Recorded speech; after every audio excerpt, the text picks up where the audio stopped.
Welcome back, ballers. Let me get a thumbs up in the chat. Can you guys hear me okay?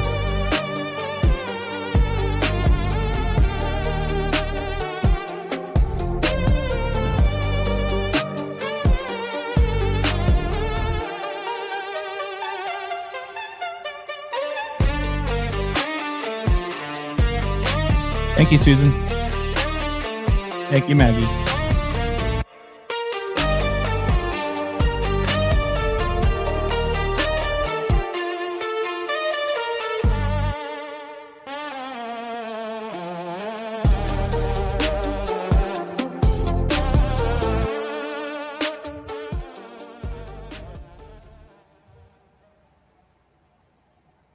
Welcome back, ballers, to the best night of the week.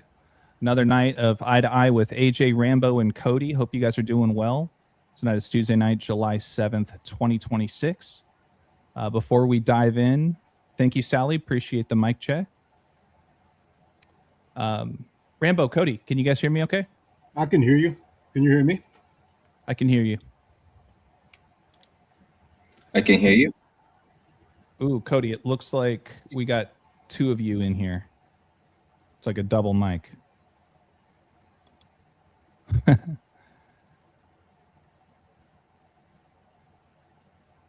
you able to maybe jump off of one of them?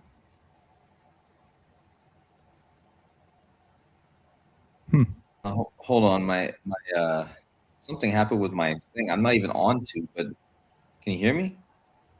I can hear you. Yeah, I can hear you. One of them's mic'd, or sorry, like muted. Hold on. How did that happen? I don't know. Hold on. Weird.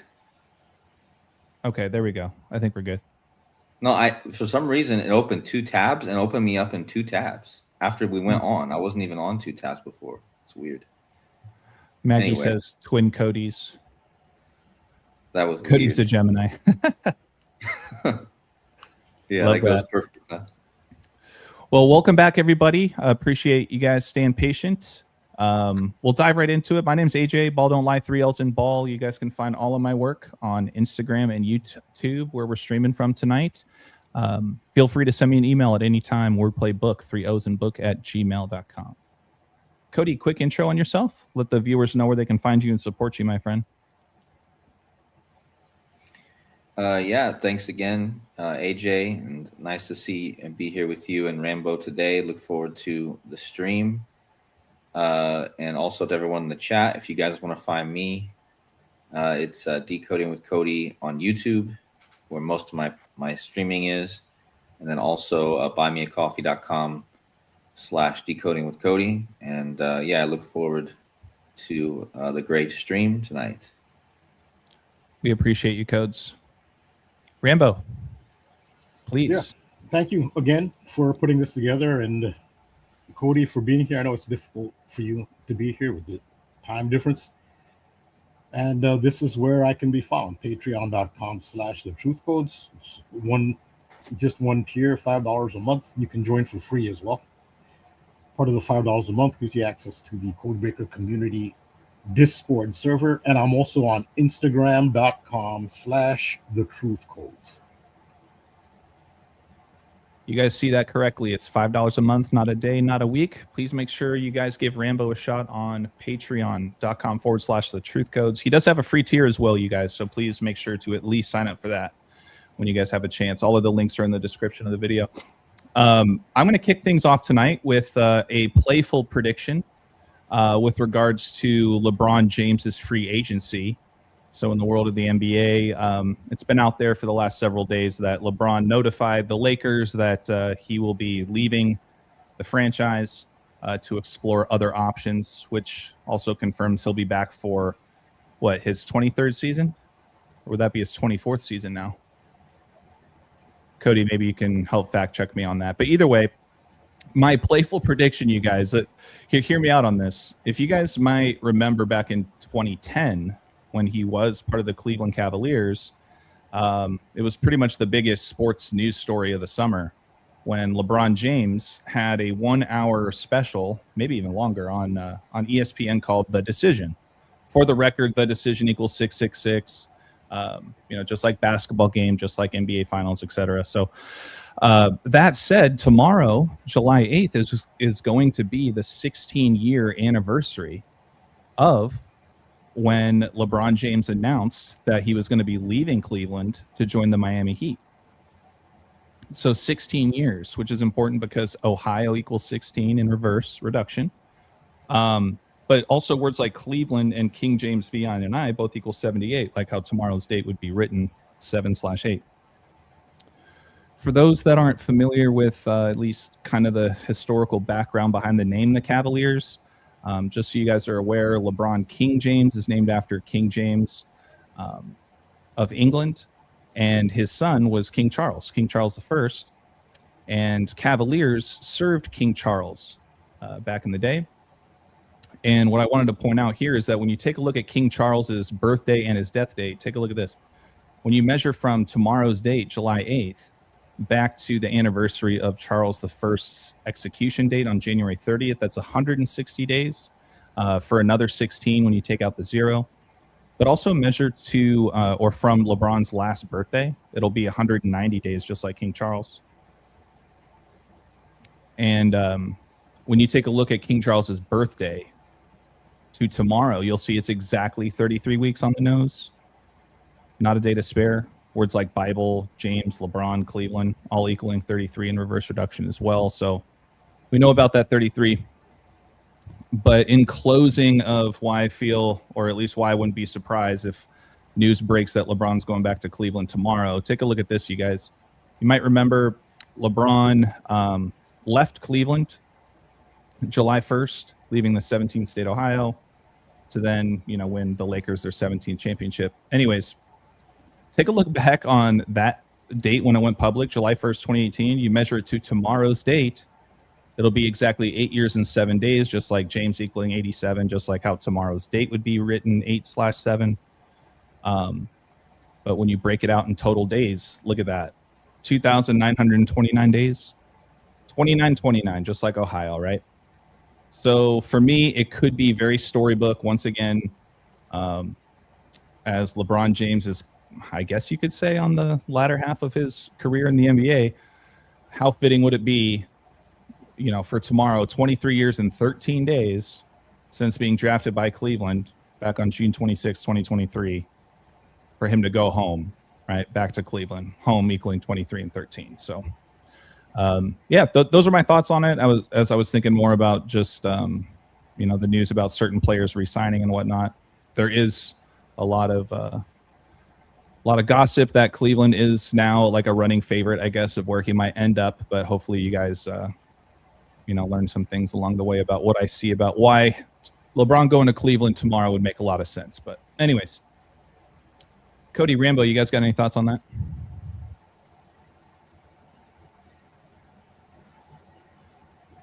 I mean, I don't have anything to add on that. It remains to be seen. It does look like a good decode, and based on the patterns that you've identified, it's very likely. But again, you'd have to look at there might be other connections that we haven't seen. But yeah, this looks likely based on this, especially the home, 23-13. Home has been a theme in the World Cup. Speaking of home, especially in regards to England. England's, and not just for this World Cup, but the England anthem is "Football's Coming Home." The reason football's coming home is because football, soccer, was invented in England. So if England were to win the World Cup, then you'd say football's coming home, coming back to where it was born, which is in England. That's what meant. That is what is meant by the anthem by England soccer fans of "Football is Coming Home." And they sing that at also at European Championships, which are every 4 years as well as at World Cups. So home has been a theme. Home Depot is a sponsor of the World Cup. And one of the England legends who we talked about last week, who's very important, KODI identified a ritual that he was involved in, is David Beckham. So David Beckham is more than just soccer. He was a major sex symbol and a major ambassador for England and Britain. Yeah, he's a model slash soccer player. So he's a big celebrity superstar. He still is. He's a co-owner of the MLS Major League Soccer team, Inter Miami, who Lionel Messi plays for, the GOAT. And he was seen drinking wine, KODI pointed out, at a Brazil versus Scotland World Cup game. And the significance of that, well, David Beckham for this World Cup has been contracted with Home Depot to advertise Home Depot. So he's been doing Home Depot commercials. And home is very significant for England because football's coming home is their anthem. And where is England based for the World Cup? Each team has a base camp where they settle in their base camp and then they travel to and from destinations, but go back to their base camp. And ideally, you want a base camp in the middle of the country. England's base camp is Kansas. And what does Kansas have to do with it? Well, the Wizard of Oz. There's no place like home. What's home in the Wizard of Oz? It's Kansas. Well, Right. that's where England is based. And these are the inventors of the game of football. Football's coming home. That's their motto. Home Depot, one of their legends, David Beckham, is advertising Home Depot at this time. So when I see home, it very much ties into the England team and the World Cup. So this 23-13, and it's the 23rd World Cup.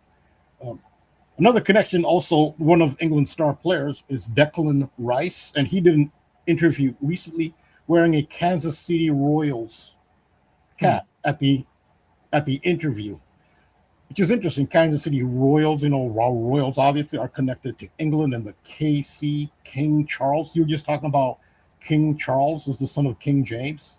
King Charles is KC. Declan Rice, you can look it up if you want. A Declan Rice doing an interview, or I can bring it up. Yeah. If you want to pull that up, you can.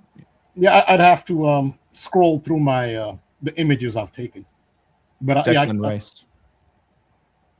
Yeah, so he was doing an interview with the Kansas City Royals cap of the Major League Baseball. That was very significant because Royals and the KC. And Kansas, again, is home in the Wizard of Oz. When they say no place like home, it's a reference to Kansas. Patrick Mahomes, the famous quarterback, Kansas City Chiefs, Patrick Mahomes. So, yes, that's what I think of when I see home. It ties into the World Cup regarding England specifically.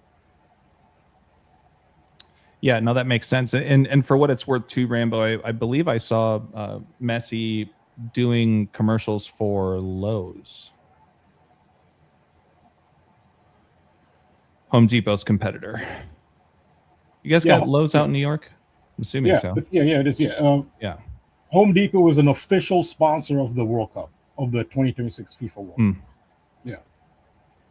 Sorry, I'm just pulling up the Declan Rice tab here. Yeah, that's hard to find. Or you could do. Yeah, that would be a kind of.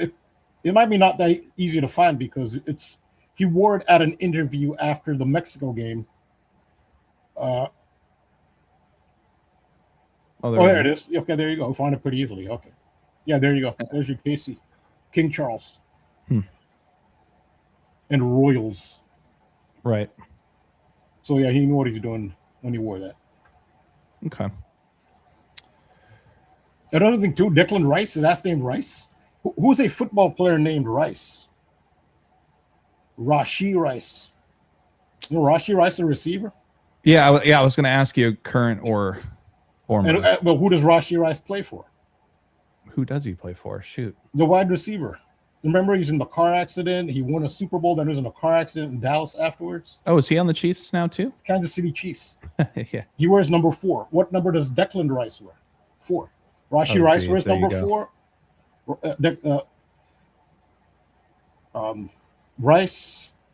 Declan Rice wears number 4. Rashee Rice wears number 4. Rashee Rice played for the Kansas City Chiefs. Declan Rice is with England, based in Kansas City, and is wearing a Kansas City Royals cap. They both wear number 4. They're both named Rice. They're both connected to Kansas City. Yeah, that makes sense. Holy smokes. Yeah, for those that didn't see it. You can look at Rashee Rice, you'll see, or Declan Rice. You'll see his number if you want. Let's see if they Yeah, both were Rashi they both were Rice. number 4.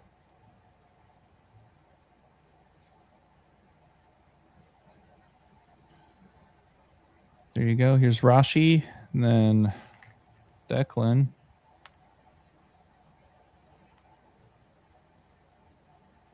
So Some 41, but no, 41 is with Arsenal, his club. with Arsenal. With Yeah, England, he wears 4. You can see him with England. I Mhm. should have been more specific. With England, he wears number 4. So yeah, they're both number 4, which is relevant. Arsenal's not relevant here because England are in the World Cup. They're based in Kansas City. So yeah, that's the connection. Rice, number 4, and Kansas. Whenever did Jerry Rice wear again? I forget. Was it 80, 81, or 80, or 80? 80. When Donald Trump is 80 years old. Yeah, I was gonna say that's kind of interesting during the time of 80s being somewhat relevant right now too. And you just had the last Super Bowl in San Francisco. Rice-A-Roni. George Bush just turned 82. Can you guys hear me? Oh, hey, Cody. Hey, yeah, you kind of cut out there at the end there. I think you dropped off. Can you guys hear me now, though? Yeah. Yeah, I can hear you. Oh, okay, yeah. Yeah, so George Bush just turned 82. Oh, that's right. Yeah. Just yesterday. So, and then Bill Clinton will be next because all presidents are. Also, Sylvester Stallone, I didn't know, but he has the same birthday as George W. Bush, so he just turned 80 yesterday as well. Somebody had pointed that out. But yeah, this 80, Mercury is the 80th element, and we're currently in Mercury retrograde. And yesterday was all synced up with JFK. And the Mercury, think about Mercury and vehicles and trickery and the JFK situation, a huge Mercury thing, I think. But shout out to Casey Jones Astrology in the chat. He mentioned that it was 260 Mercury years yesterday from JFK's event, and the Magic Square of Mercury features 260 in the Magic Square itself. It's rows and columns all summed to 260, and it was exactly 260 Mercury years since JFK yesterday. And Ronaldo got taken out by the code, just like JFK in Dallas. So the guy who's named after the president, the other president, Ronald Reagan, got taken out by the 187 code yesterday in Dallas. So on George W. Bush's 80th birthday. And the most amazing part is, and I didn't even find this. Shout out to We Know Your Game on X. But he also shared that Ronaldo's first ever goal was on George H.W. Bush's 80th birthday. His first ever goal for Portugal, that is, was on George H.W. Bush's 80th birthday. And then his last game for Portugal is on the son's George W. Bush's birthday. I mean, how wild is that? Start his career with a goal on the 80th birthday of the father, and then that might go with the LeBron stuff, even, with the father-son, LeBron and his son.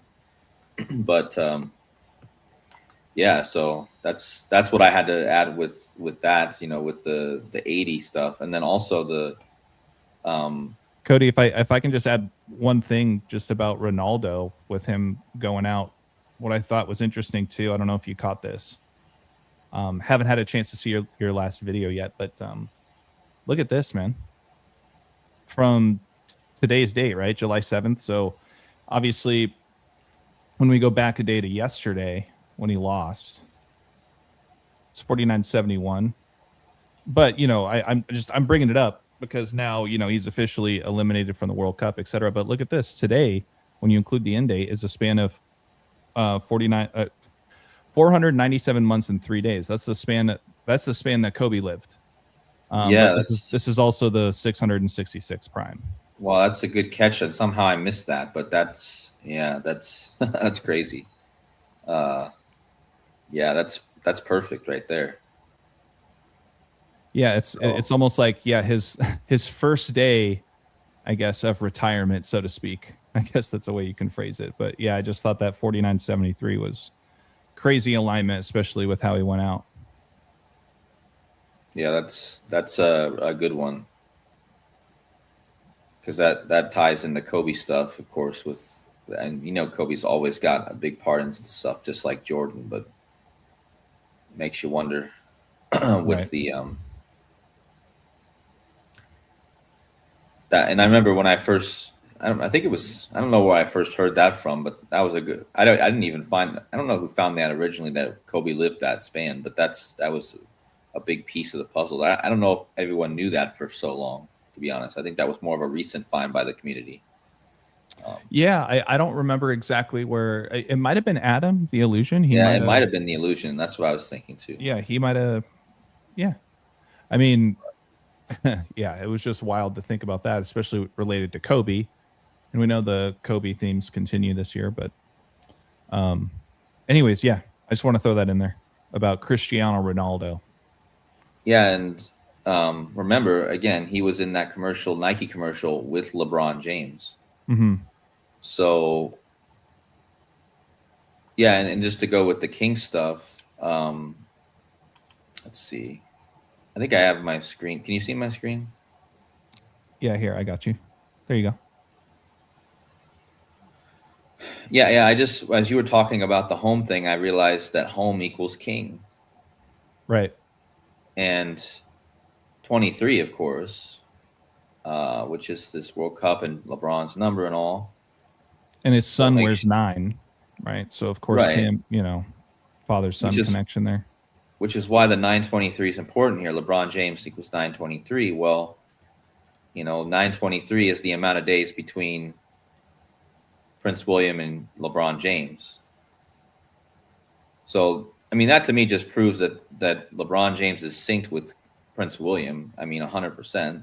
He's got the perfect span. I've already showed this, but this is like, it's one of those things where it's undeniable. It's, you're just talking about a guy that has that gematria. And but the 923, like the ninth, it is possible that the 9th different team could win the 23rd World Cup. Oh yeah, no, that's a good point. Yeah, that's kind of the debate in my mind right now. Like, as I'm just looking at these riddles, is, to me, the more perfect riddle, just overall numerically, is that a 9th team wins the 23rd World Cup. That just, to me, seems like it should be, but you can't really go against France or Argentina or even Spain. Those 3 teams could just easily win it and just completely destroy that riddle. So, I mean, it kind of makes sense though with a lot of what Rambo's talked about too, because don't forget that Michael Jordan. We've talked a lot about how Jordan's connected to this World Cup alongside a lot of other things, but 23 is the 9th prime, and Michael Jordan also wore number 9 in the Olympics. But beyond that, we talked about LeBron, wearing 23 with his son wearing number 9. But do you remember the LeBlanc, Cody? Yeah, it was right before Cleveland won in 2016, beating the Warriors. The LeBlanc against Andre Iguodala.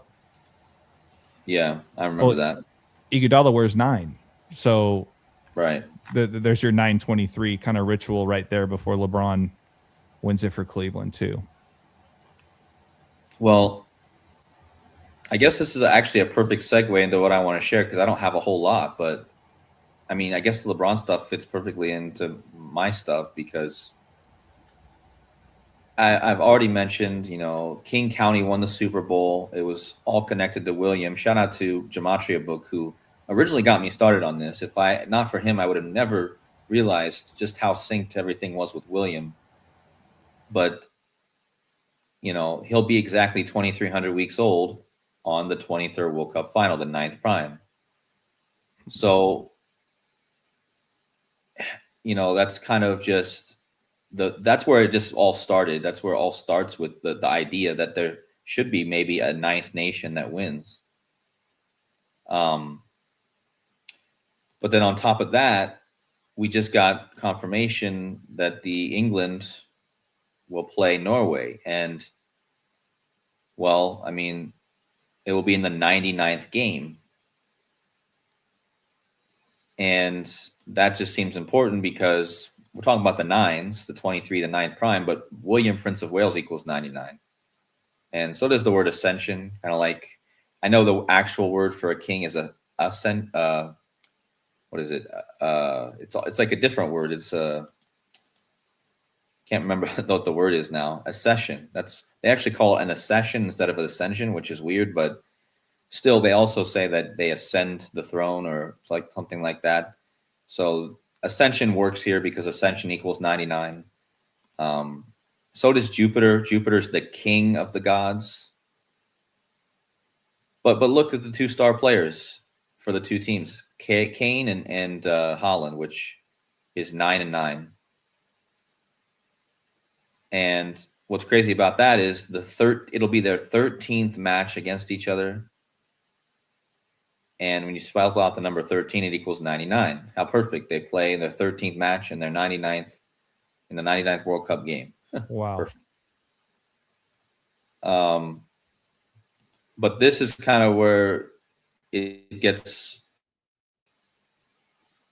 more perfect, is that Norway, of course, in those 13 games that they've played, Norway's been completely destroyed. I think they've only won 2 games out of the 12.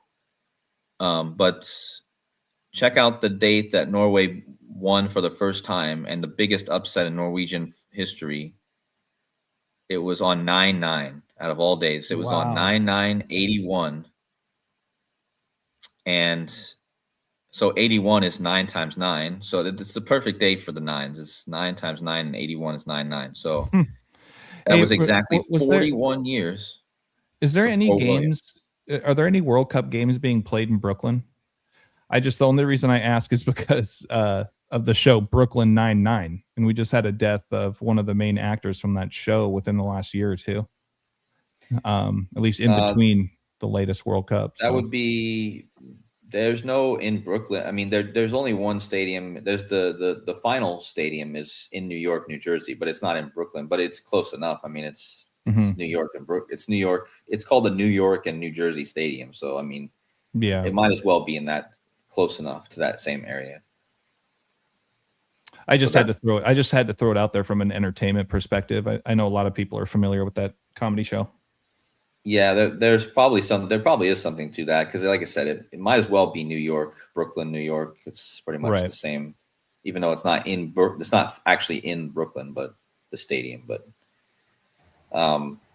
that's their biggest upset. Norway versus England was 9/9, exactly 41 years before William took over as Prince of Wales. King equals 41. Which is the 13th prime, which 13 equals 99. So, it breaks down perfectly. And the United States signed the Declaration of Independence on 9/9 for 13 colonies. So 13 equals 99. That's a huge part of this. And 285 days. So the upset by Norway was 285 days before William's birth. And that match was to determine, that was a qualifying match for the 1982 World Cup, and that was the year William was born. And it was 285 days before he was born, which is the 9th pyramidal number. So again, another 9. And then it brings me back to this, which is the most intriguing part of this whole thing. Out of all the riddles that have come up over the last couple of weeks, which there's been a lot of bait riddles. Let's just put it that way. There's been a lot of stuff out there that I feel like was to kind of draw people away. But this video featuring Nike Rip the Script seemed to be about. Can you guys still hear me? I can hear you. Yeah. We can hear you. I was about to say, Cody, I think it's interesting how we've been talking a bit about Haaland, not only the player, but we were talking about all sorts of things related to Haaland. And then, not too long ago, we had this kind of mini film almost of a commercial come out. And now you got Haaland kind of being one of the latest crazes of the World Cup. Well, yeah. that was kind of what I thought, and I guess I should share this too while I'm talking about it, is that I had talked about how the Netherlands was connected to Bergen County, where the stadium is, that's the final. But Norway just played the last game in the World Cup final stadium before the final. The last game was in that stadium before the final was Brazil and Norway. And funny enough, there's dispute on exactly where Bergen County gets its name. It's either from the Dutch or it's from the Norwegians. And for me, it seems most likely it's from the Norwegians because supposedly there was a guy, a settler named Hans Bergen, who named it after Bergen, Norway. So essentially, it was a given thing to me, now looking back at it, that Norway would win in Bergen County. I mean, that should be so clear. I mean, that's essentially is named after their home country city, Bergen. So that's what happened. That's how Norway actually got to play England, is by beating them in Bergen. But again, going back to this, why did they choose to do a stunt double Channing Tatum? So you had 2 9s, right? Oh yeah. But why? Like, why was that their idea to add? Why was that the idea to do a double character, right? So now you have a 9-9 here. Instead of just a 9, you have the 99. And it just made me think Channing Tatum was in Jupiter Ascending. Jupiter, the king of the gods. So literally the movie is called Jupiter Ascending. The words Jupiter and the word ascension both equal 99. And the pose that they're doing, the lotus pose, is all about causing the serpent to ascend up the 33 vertebrae. Norway equals 33. England equals 33. The ascension of the serpent up the vertebrae. So to me, that's what this is. And just think about how it's like a snake waiting to strike. Holland, he's sitting there the whole time, and then at the very end he strikes. Right. So think about this. This is what this is about. It's about the Kundalini serpent. That's why they're sitting there. It's about the ascension of the serpent up to the crown. So think about how my whole theory is that all this stuff is just foreshadowing of William taking over, which is why LeBron James is involved, and this whole year's been kind of connected to that. And so even this kind of represents the ascension of the prince, the dragon, the serpent, the Prince of Wales, like the dragon. He becomes the king, right? So the serpent ascends to the throne, like the serpent going up the spine. And again, that's why Norway. Have you thought at all about Erling is not too far off from Earthling? Yeah. Just with all the alien stuff, I just thought it was an interesting wordplay there. No, that's probably something, because Norway is all about the Northmen. Think about how, if you're talking about aliens, you could say that aliens come from the north. They come from above, so they come down. The Vikings, they had to travel down the map of the earth essentially to, so that's a very interesting connection with the alien stuff.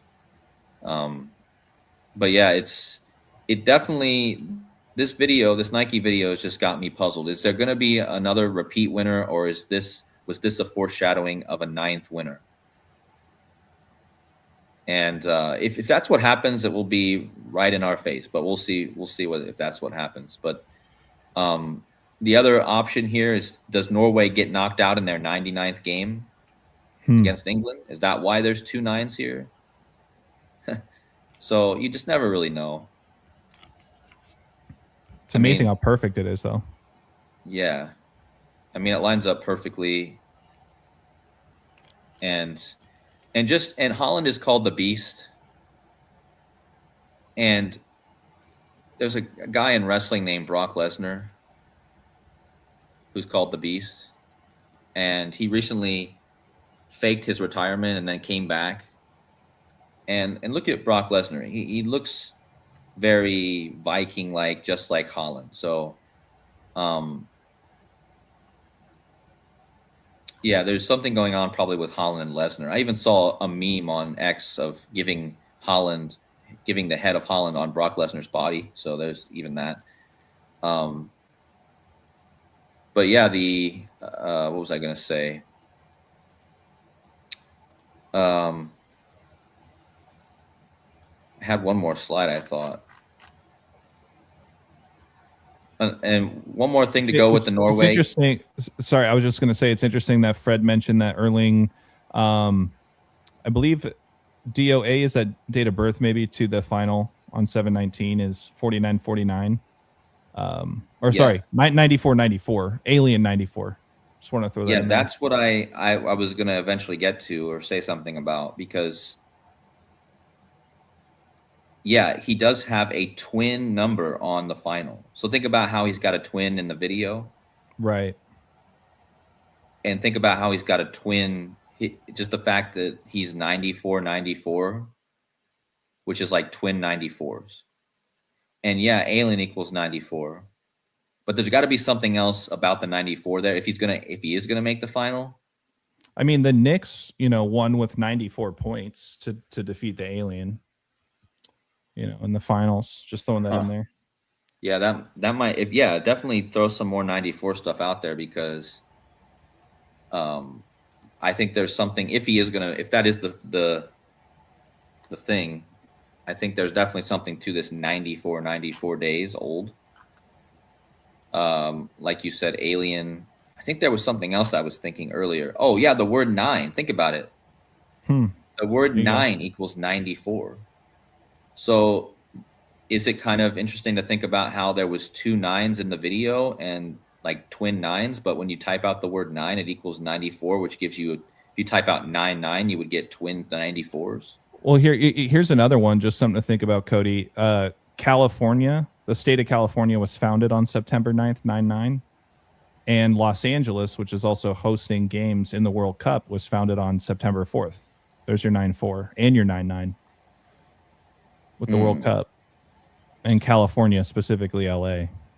Right. Well, and like the script, like Hollywood, Mm-hmm. And now we got LeBron leaving LA. Hold on. And then you got don't forget Myles Garrett leaving Cleveland. Scripted 94, perfect. Wow. Huh.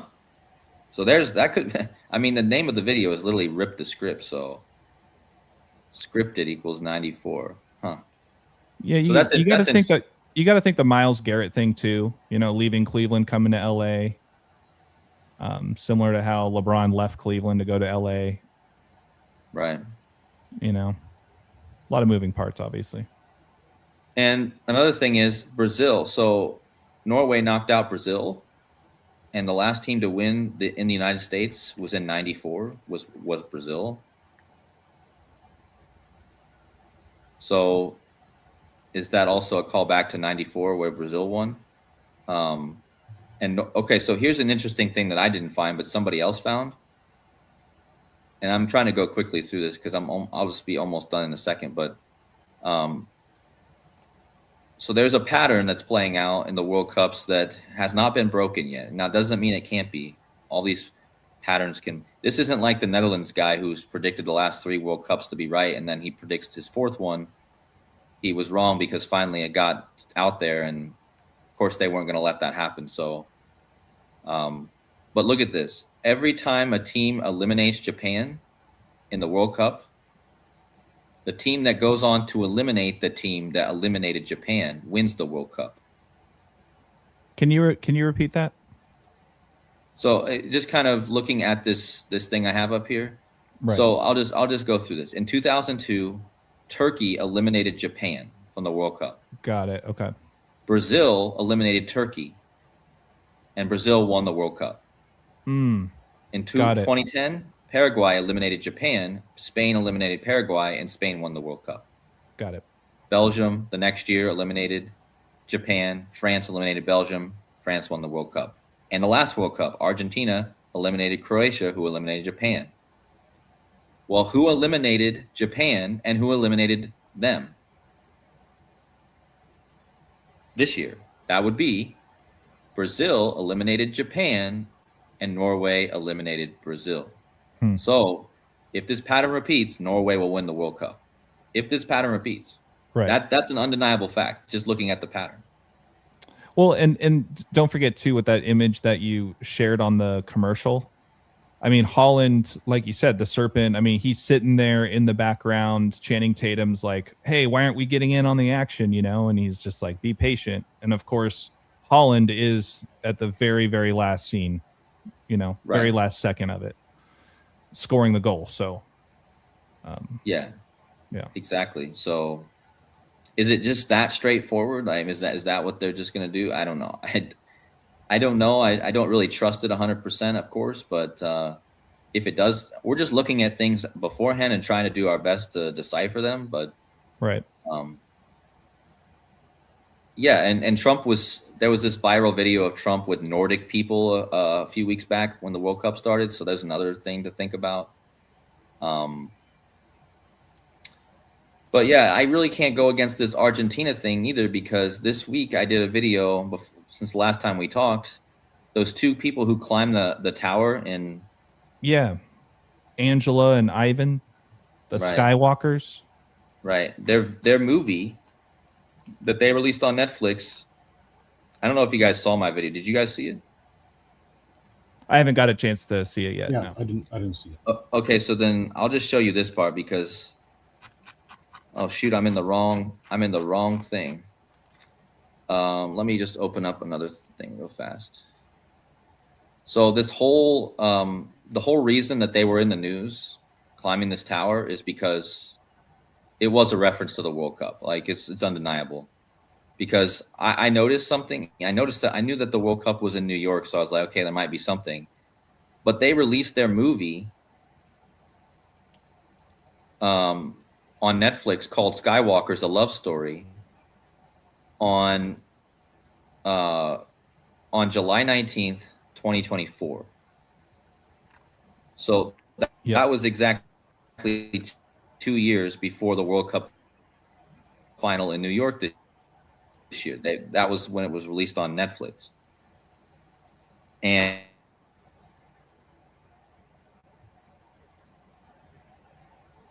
if I can get it to load.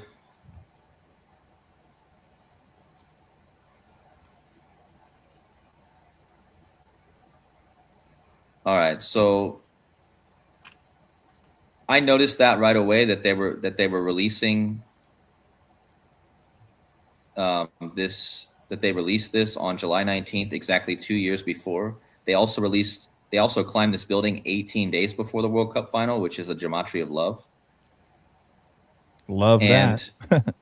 But look, can't get away from those love themes. As soon as I turned on this show on Netflix, guys, I lost my mind because I was like already connecting it to the World Cup final this year. And look at the first scene. You guys got to watch the first scene. Just watching the first scene, like actually watching it will give it more of like a heaviness like to it. Obviously, I can't play it here, but look at the first scene. The first scene goes back to them climbing a tower in Kuala Lumpur on December 18, 2022.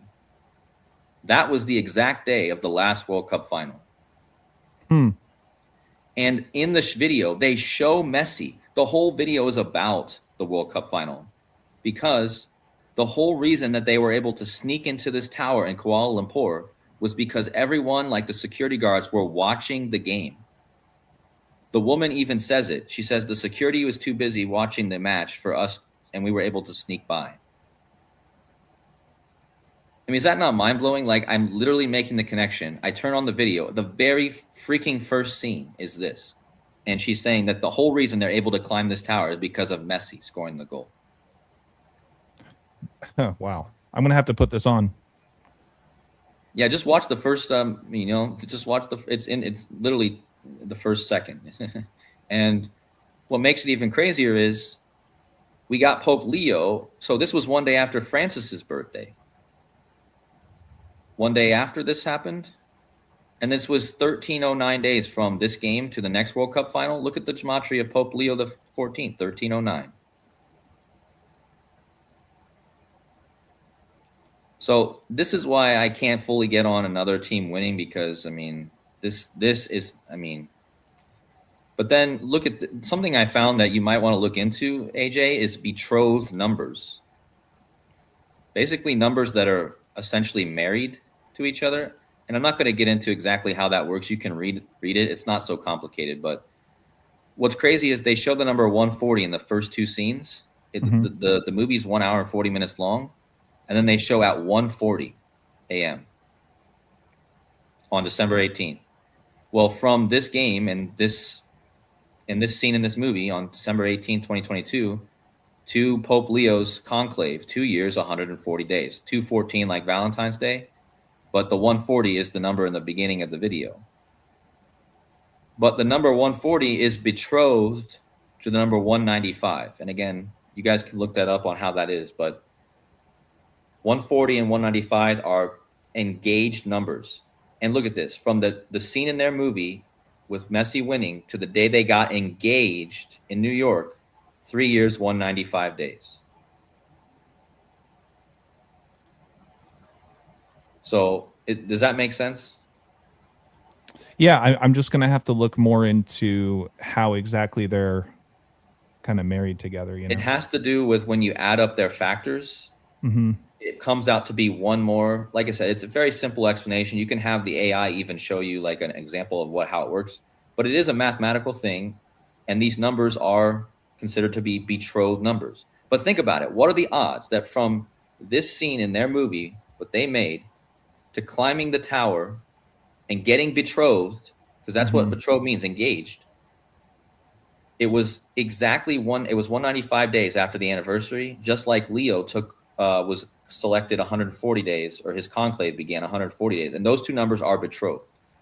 I think that's like so perfect.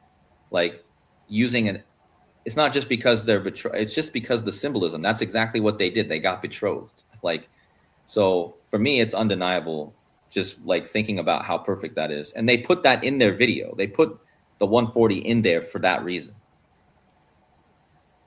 And then she has Messi's birthday. Yeah, I noticed that too. Yeah. And look at this. Her name equals Messi as well. So she does, only does she have Messi's birthday, her name equals Messi. And the Skywalkers equals 51 as well. And Argentina is known as the sky and blue, the white and blue sky. Think about it. They're in the white and blue sky.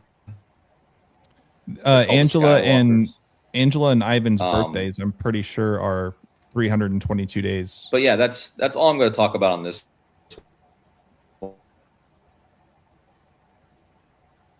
But you guys can. What's that? Sorry, Cody. I think you cut out. Can you hear us? Hello, Cody? Testing 1 2. Can you hear me? I can hear you. I can hear you, Cody. Okay. What did you say, AJ? You said something? Yeah, Cody. Can you hear us okay? I don't think he can hear us. Testing. Yeah. We can hear him. He can't hear us. Yeah, either that or there's a big delay. No, there's a delay, I think. Oh, okay. Try it again, Cody. Can you hear us okay?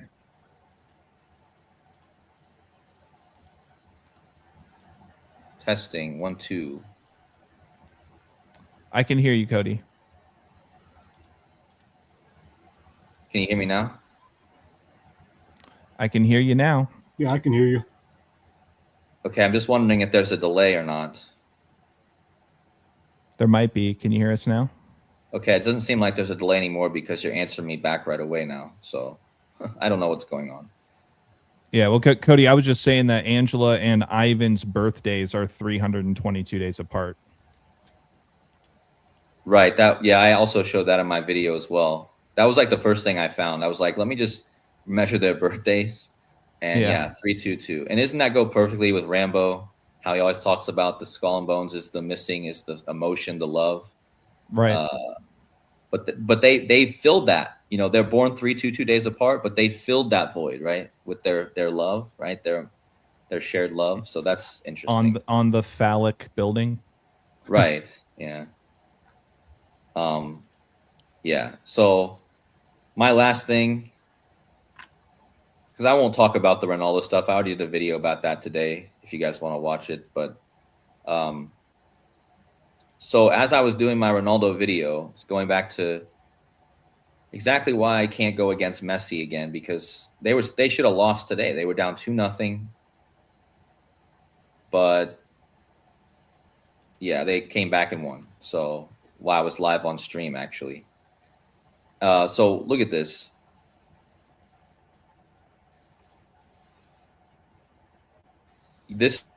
Today's win by the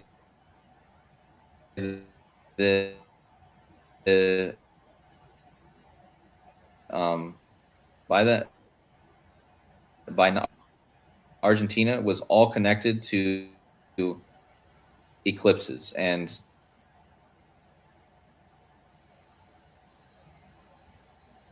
testing 1 2. Yeah, Cody, can you hear us? Can you hear me? I can hear you. Okay. Oh yeah, somebody reminded me as I got off topic, but you know, Holland is known as the Beast. Prince William was born exactly 606 days before Holland. So that's something I also forgot to mention. That's a good one. So anyway, this is so perfect. So Messi scores. So there was 3 goals scored. They were down 2-0. There was 3 goals scored to come back and win by Argentina. Messi's the GOAT. The GOAT year next year starts one day after Ronaldo's birthday, but it starts with an eclipse over Argentina. Can you believe it? So the GOAT on Argentina next year, there's an eclipse on the GOAT year beginning in Argentina.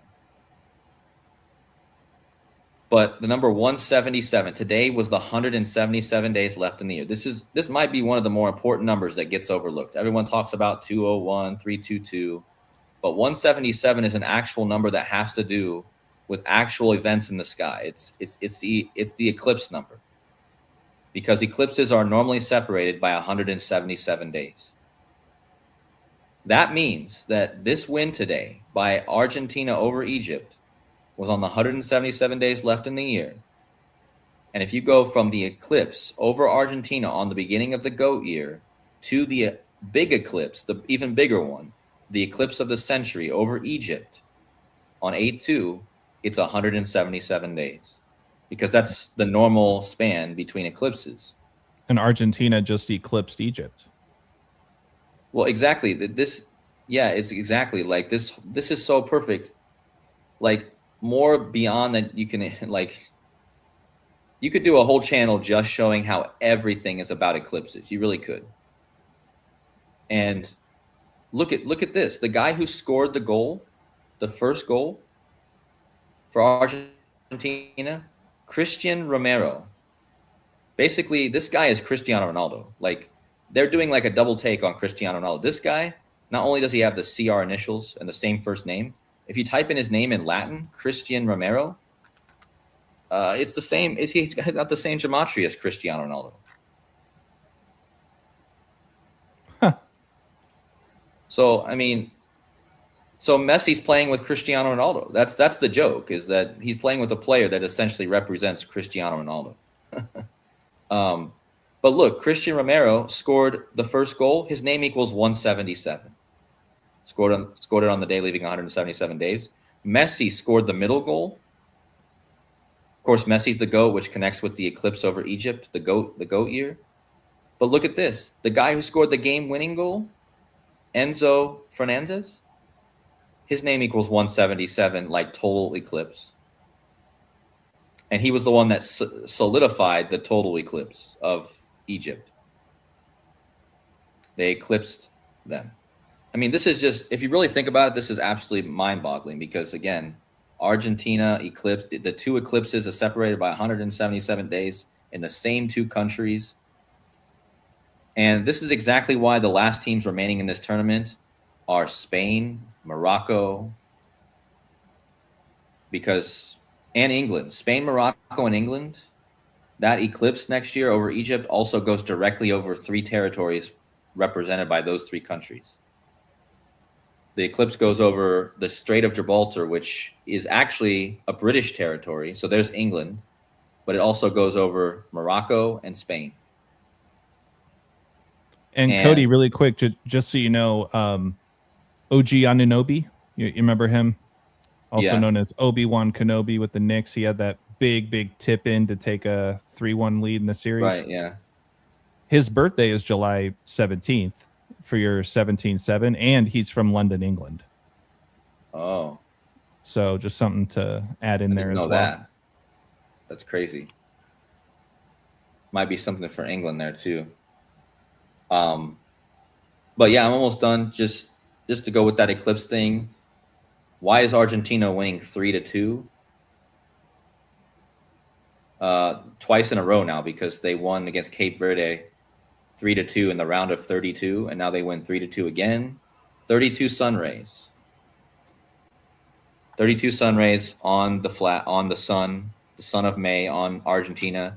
And again, 32 sun rays, kind of like the Jesuit order. 177. I mean, yeah, you can't overlook the Jesuit order. I know people try to get away from it a bit, but it's right in your face. And not only that, but Christian Romero actually equals the Jesuit order in 2 ciphers, 177 and 201.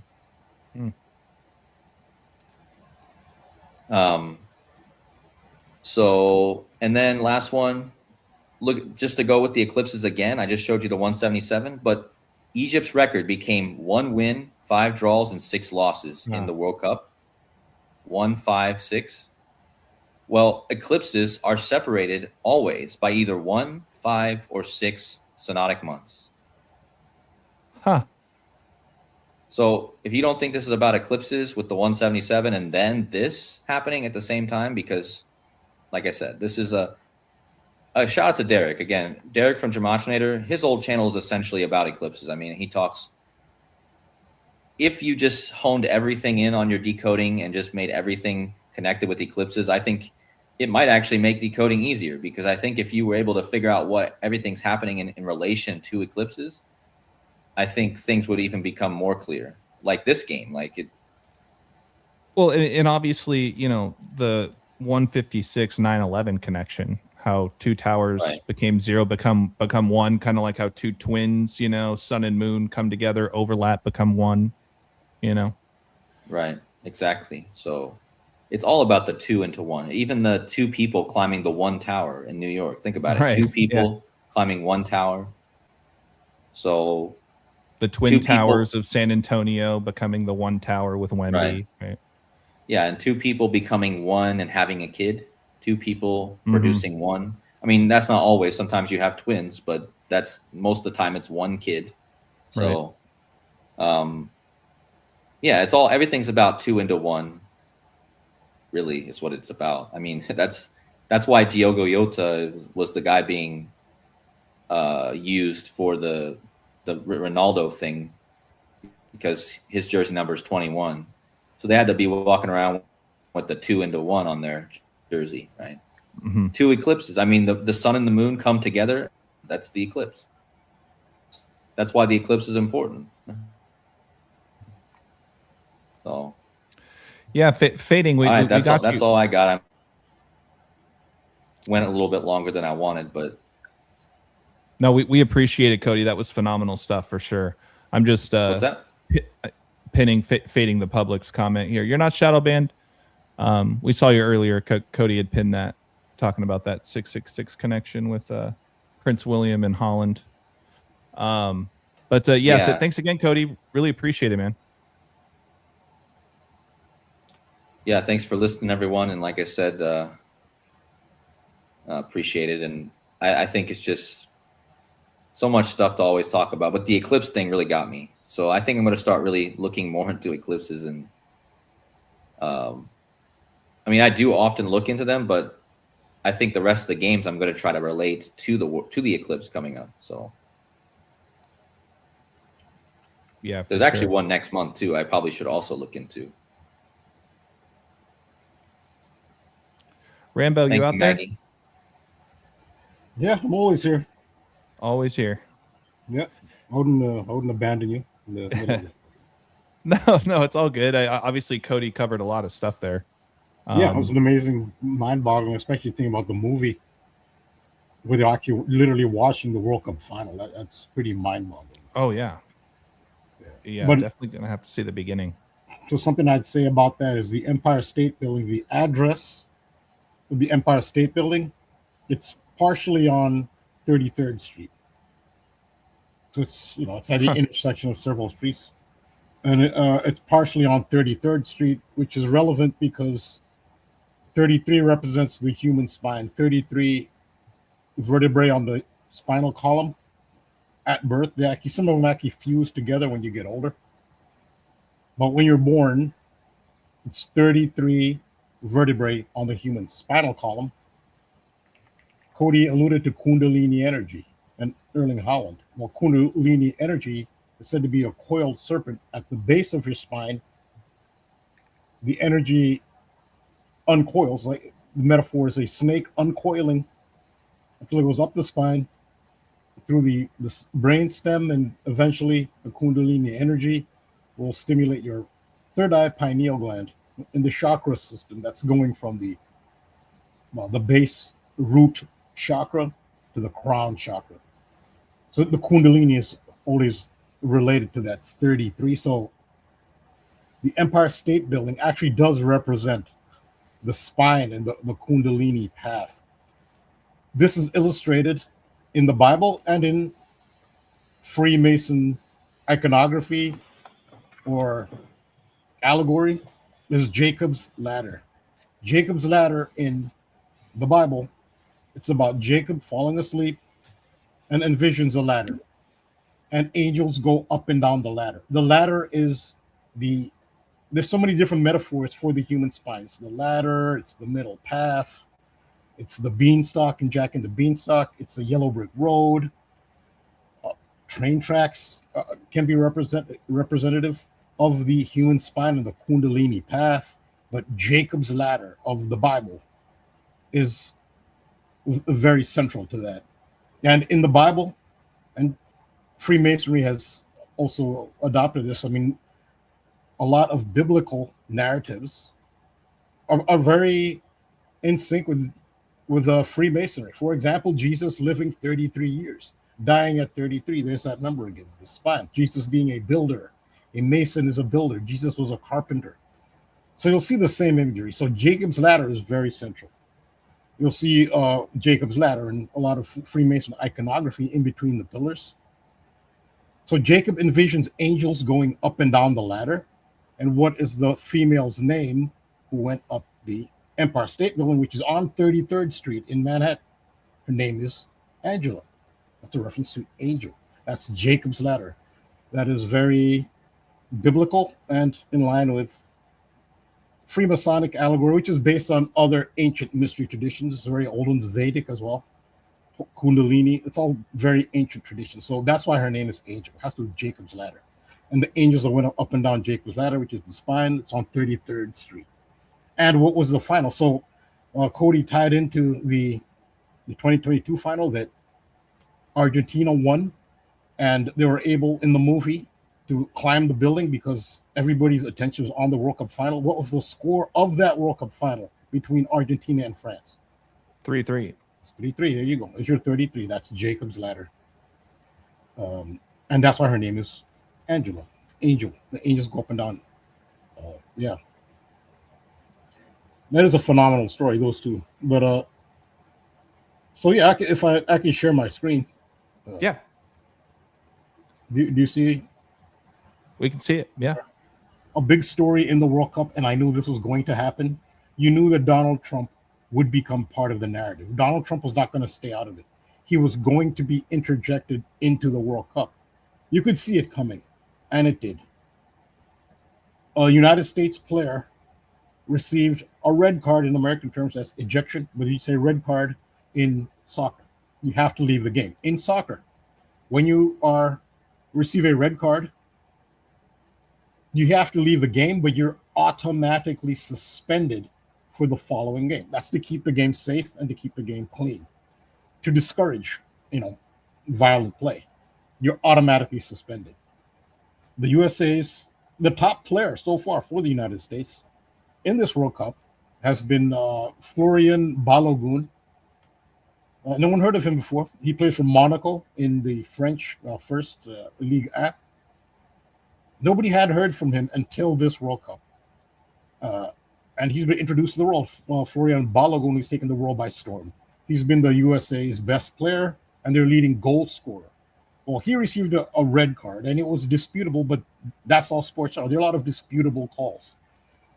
If you look at the replay, the red card was unwarranted, but nonetheless, that was the referee's decision. He got the red card, and the rules of the game state that he should be suspended. Now, the United States are facing Belgium, and to be clear, the United States Soccer Federation did not appeal. It turned out that Donald Trump appealed. The U.S. Federation had nothing to do with the governing body of United States Soccer. Did not intervene. It was Donald Trump who personally called the president of FIFA, who's known as pretty much he's been a lapdog to Donald Trump. He's just shameless about it. So Donald Trump called him. Donald Trump even said so. This isn't a conspiracy theory. Donald Trump himself said, I called Gianni Infantino and told him that was an unjust red card. Balogun should play. Well, Trump is saying he just suggested it to the FIFA president. Well, when Trump calls you, he's telling you what to do. He's not suggesting, he's telling you. And Infantino he's a lapdog of Donald Trump. In fact, he invented a previously non-existent award just to give it to Trump. He called it the FIFA, and FIFA is the governing body of world soccer. Federation of International Football Associations, what it stands for. It's never had a peace award. Gianni Infantino invented the FIFA Peace Award just to give it to Donald Trump. He's the one that looks like Elmer Fudd, right? He's the one who looks like baby. Yes, he's the one who looks like Elmer Fudd. with the shaven head, the clean shaven head. Yes. Yeah, I remember we touched on that a while back. Yeah, but so he very shamelessly, just grovels at Donald Trump's feet. So Donald Trump knows that, and Donald Trump, there are people above Trump. Let's not get it twisted. Donald Trump only has power because he's given that power. This is the Truman Show. Donald Trump on his own doesn't have this much power.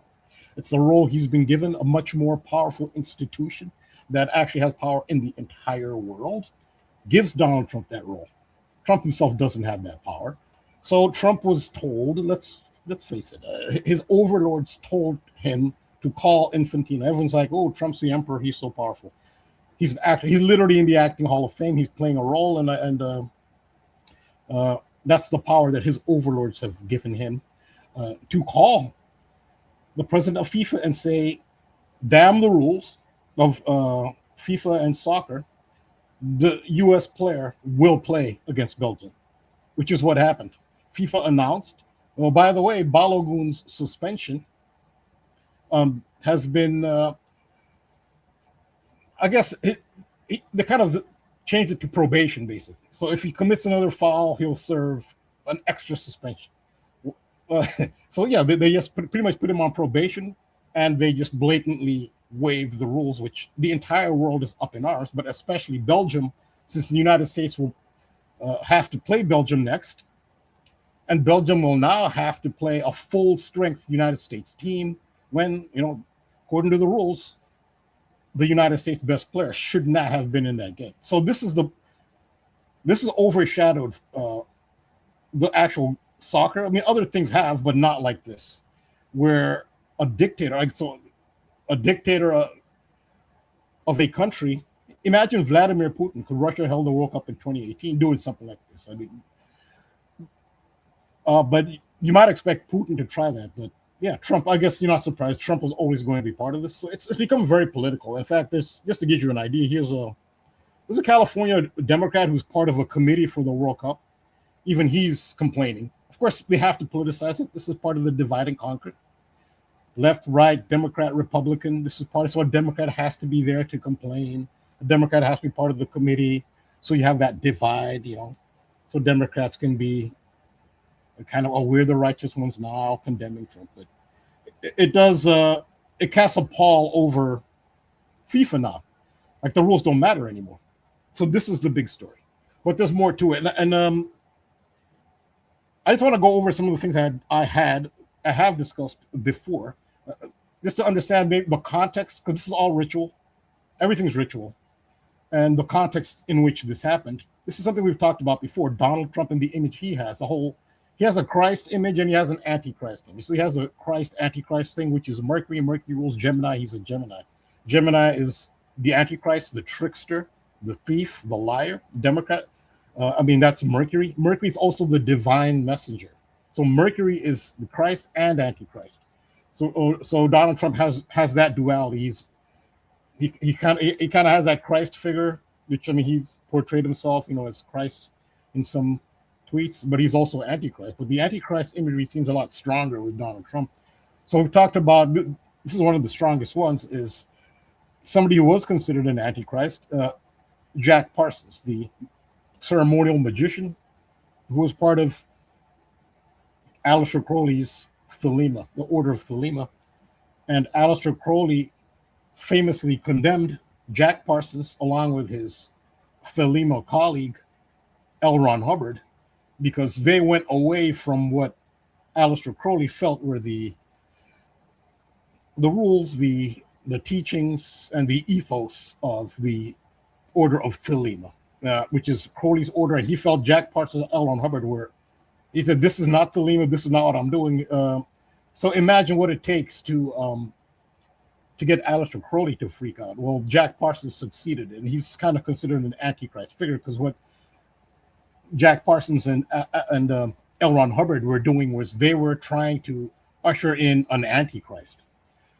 So it was called Babylon Workings. That was the name of the ritual that they performed. Aleister Crowley very famously condemned that ritual in a letter. This is the letter. Now, Jack Parsons' name does not appear in Aleister Crowley's letter. He refers to Aleister Crowley as Frater 210. Why? Because that's Jack Parsons' birthday, the 2nd of October. So the important thing here. So this is Aleister Crowley's famous letter, and he is condemning Frater 210 and L. Ron Hubbard in the letter. One of the things Crowley says is apparently he or Ron being L. Ron Hubbard, and he being Jack Parsons, or somebody is producing a moonchild. So the moonchild was the Antichrist that they were trying to bring in. And even Crowley was against that. People see Crowley as, the B666, which he called himself. No, Crowley, I don't know. So it's complicated. Things are never that black and white. Nonetheless, Crowley, of all people, was saying, no, Parsons is the one you need to be worried about. The letter was dated on the 14th of June, 1946, which is the day on which Donald Trump was born. So this is what makes it significant. This is the very day on which Donald Trump was born, which was, speaking of eclipses, KODI was speaking of eclipses, the importance of eclipses. There was a lunar eclipse, not a solar eclipse, but a lunar eclipse, which is a blood moon on this day when Donald Trump was born, the 14th of June, which just happens to be the day that Aleister Crowley condemns Jack Parsons for doing a moonchild ritual. It's amazing how it all fits. So this is one of the strongest indications, at least ritual elements of associating Donald Trump with the Antichrist. And in popular culture, they've like South Park, I guess most recently, they've really gone along with the Donald Trump as the Antichrist or fallen angel. We talked about angel and the ladder we were just talking about. So the angel theme is very big here. Think of Kobe Bryant, Los Angeles Lakers, fallen angel. Los Angeles means the angels, Los Angeles in Spanish. So South Park famously did this to start season 28 with the 6-7. They were talking about the 6-7 TikTok craze, but it really went in on Trump as the devil and the Antichrist. So this is a popular culture reference to Donald Trump as well. And this is just a screenshot from the episode in South Park. Here's the famous painting of Lucifer, the fallen angel. This is in the South Park episode, and just some paintings. These are actual paintings from the past of depictions of the devil. And this is Peter Thiel, who shows up at the elementary school of the South Park characters, and Peter Thiel's doing this presentation. And you see, this looks like that's like a basketball center court. It also looks, this is exactly what a soccer center field looks like. The middle of a soccer field looks like. It's pretty interesting as well, relevant. And Donald Trump. So in popular culture, Donald Trump has been associated with this fallen angel, Antichrist, as well as Christ symbolism, but mostly Antichrist. And so this tied into, I've talked about this before, the U.S. Olympic hockey team that won gold at the 2026 Winter Olympics, where the hero was Jack Hughes, who scored the winning goal for the gold medal game against Canada for the United States. Jack Hughes was a big part of it. And I'm talking about his first name, Jack, being the first, sharing the first name with Jack Parsons, and his last name, Hughes, sharing the last name with Howard Hughes, for whom Jack Parsons briefly did work. Howard Hughes being one of the famous aviators in history. There was a Hollywood movie about a biography about the life of Howard Hughes called the Aviator.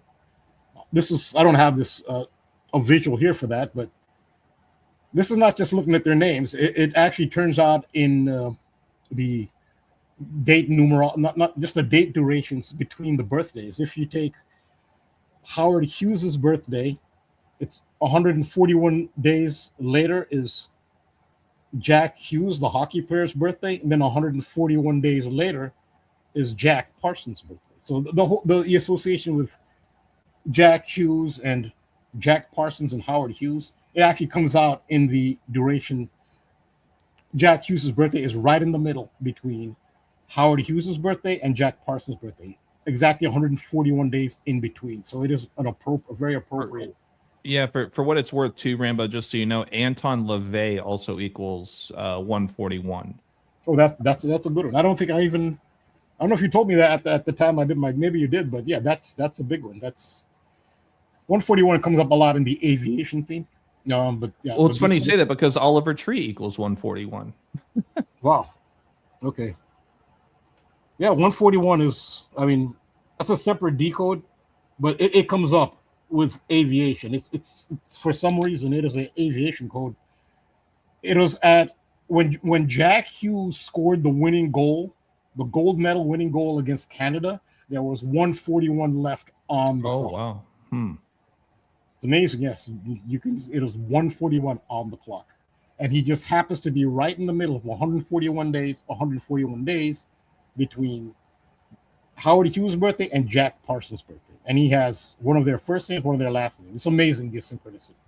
That's a big one too. The 141 is on the clock. Now, how do you control that? To have a puck go in exactly when it's 141, right? I think ritual magic has to be part of this, and this is just part of the mystery of this world. It is, how do you control that? How do these patterns come out so perfectly? Yes, you can choreograph only to a certain extent. You can't make a puck go in and make a sequence of events. You can't choreograph. You can't. I don't know how it happens. I mean, you can always change his birthday. We have no proof of the day he was born. So who knows when his birthday was, and how you can choose a name. You can't control when a puck goes in. I mean, I don't know how they do it. But with magic, high level magic, perhaps they can. Who knows? Well, and for what it's worth too, Rambo, I was just kind of combing through some other 141s I had. The Fallen Angels equals 141, as well as San Francisco, California, where the Church of Satan was founded by Anton LaVey, which equals 141. Yeah, so those are great. Kind of tying that back in with the satanic themes here, with what you first mentioned. Also, see, we haven't gotten away from what KODI said. It ties in. It was Angela who climbed up the Empire State Building, which is on 33rd Street. Yep. And that's the angels going up and down the ladder. Angela, the ladder, Jacob's ladder, where angels went up and down, fallen angels. So yeah, so Jack Hughes was directly associated with Donald Trump because he stood directly next to Donald Trump when most of the team visited the White House. Some of the players did not visit the White House. Remember the whole thing with the women's team, how they said that Trump insulted the women, I guess, and so the women's team did not go to the. It's divide and conquer. This is all orchestrated. That part is completely orchestrated. Divide and conquer. You're supposed to take a side and feel strong emotion. What a sexist he is. I mean, it wasn't the worst comment in the world, he said, but they have to do that divide, and they tell certain people not to show up. I mean, the right thing to do in a sensible world is you honor the office. It doesn't mean you're endorsing the president. As an American, you honor the office itself. It doesn't make you partisan, but that kind of common sense has gone out the window now. And hopefully intelligent people realize what's going on. No matter how much you hate Trump, what you should say, and they won't have anybody say it. Look, I'm honoring the office. This is a tradition. When teams win trophies, when they win, it's always a tradition to visit the White House. You're honoring the office. You're not endorsing whoever the president is or their actions. You're honoring the office. As an American, it's the office itself. Trump doesn't own the presidency. He doesn't own the White House. You're not visiting Trump at Mar-a-Lago. You're going to the White House. And somebody can just very reasonably say, look, I'm just honoring the office, and this is an American tradition, and leave it at that. But no one says that. It's divide and conquer. The players are all part of it too, to create division. The New York Knicks are not going to visit the White House. Again, this is all divide and conquer. You're supposed to honor the office. No one has that common sense. Well, you're not allowed to when you take an oath. You're not allowed to have common sense. You do what they tell you. But that's unfortunate. But hopefully, I don't know. Hopefully, as many people as possible can see clearly as to what is being orchestrated here. It's not their idea not to visit the White House. They're told to do it to create a divide. And if you're a Republican, now you're offended. You hate the Knicks. Even the Knicks owner is a diehard MAGA, and he doesn't approve. And you're supposed to get involved. Now, don't get involved. Don't get your emotions twisted up. This is the Truman Show. Donald Trump is in the acting Hall of Fame. You need to understand that. He has a star on the Hollywood Walk of Fame. He's an actor. So are they, but they don't have a star. That's the only difference. He's in the Hall of Fame. They're not, but they're also actors. And so South Park did associate Donald Trump with the devil. So that's part of the Trump Antichrist devil imagery. And who does Jack Hughes play for? The Devils, of course, the New Jersey Devils of the National Hockey League. This is all part of the symbolism. None of this are natural events. Not much free will is being expressed with any of this. Rambo, isn't it funny how the United States lost to the Red Devils?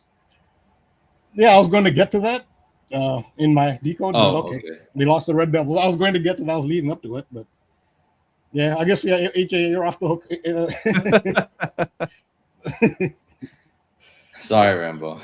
Well, all I wanted to throw in too, since we were talking about Anton LaVey, Church of Satan, founded in San Francisco. Well, their headquarters now is in New York, right, Rambo? Yes, and I'm right there. Yep, and New York equals 666, and so on and so forth. I just wanted to throw those 2 cents in as well. Well, the funny thing is, I just found out that Belgium was nicknamed the Red Devils yesterday. Like, I just found that out, so that's why I was like, it was on the top of my mind because I just found that out. I had no idea. So So that's what I was leading up to. But yes, this is part of the why Trump is being associated with. But so this is just a backdrop to give it context. The movie The Devil's Advocate was filmed in Trump Tower. This is just from a magazine, online site. Servant of the Damned, Trump's gilded, it's full of gold. It's actually this is actually an homage to Apollo, his gold plated, you could say, penthouse.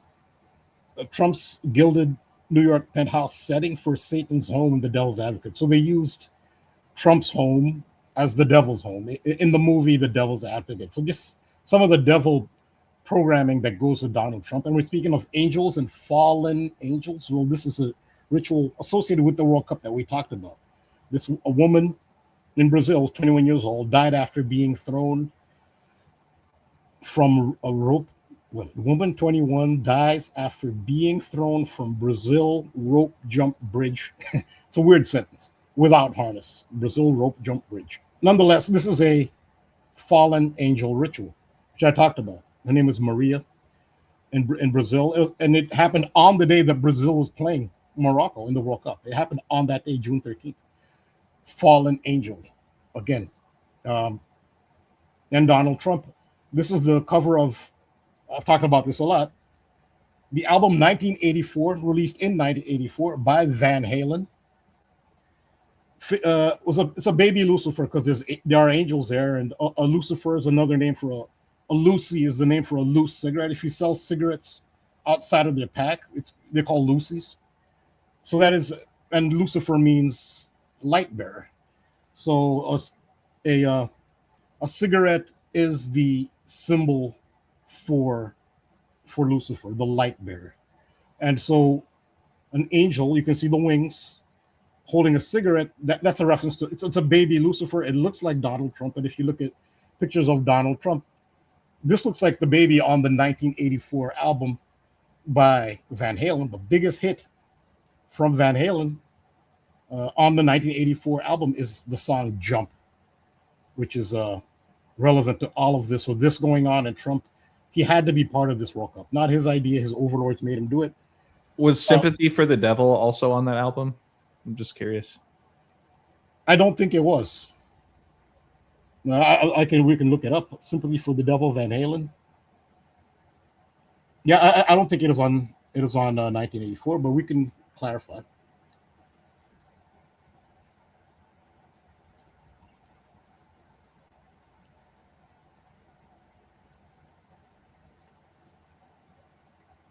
Oh, Running with the Devil. Sorry. Oh, Running with the Devil. Yeah, that's what I meant. That was the title of the album. It was on Running with the Devil album. That was the album was called Running with the Devil. Oh, okay. Yeah. It says it sounds like you might be thinking of Running with the Devil, the classic 1978 hard rock anthem from Van Halen's self-titled.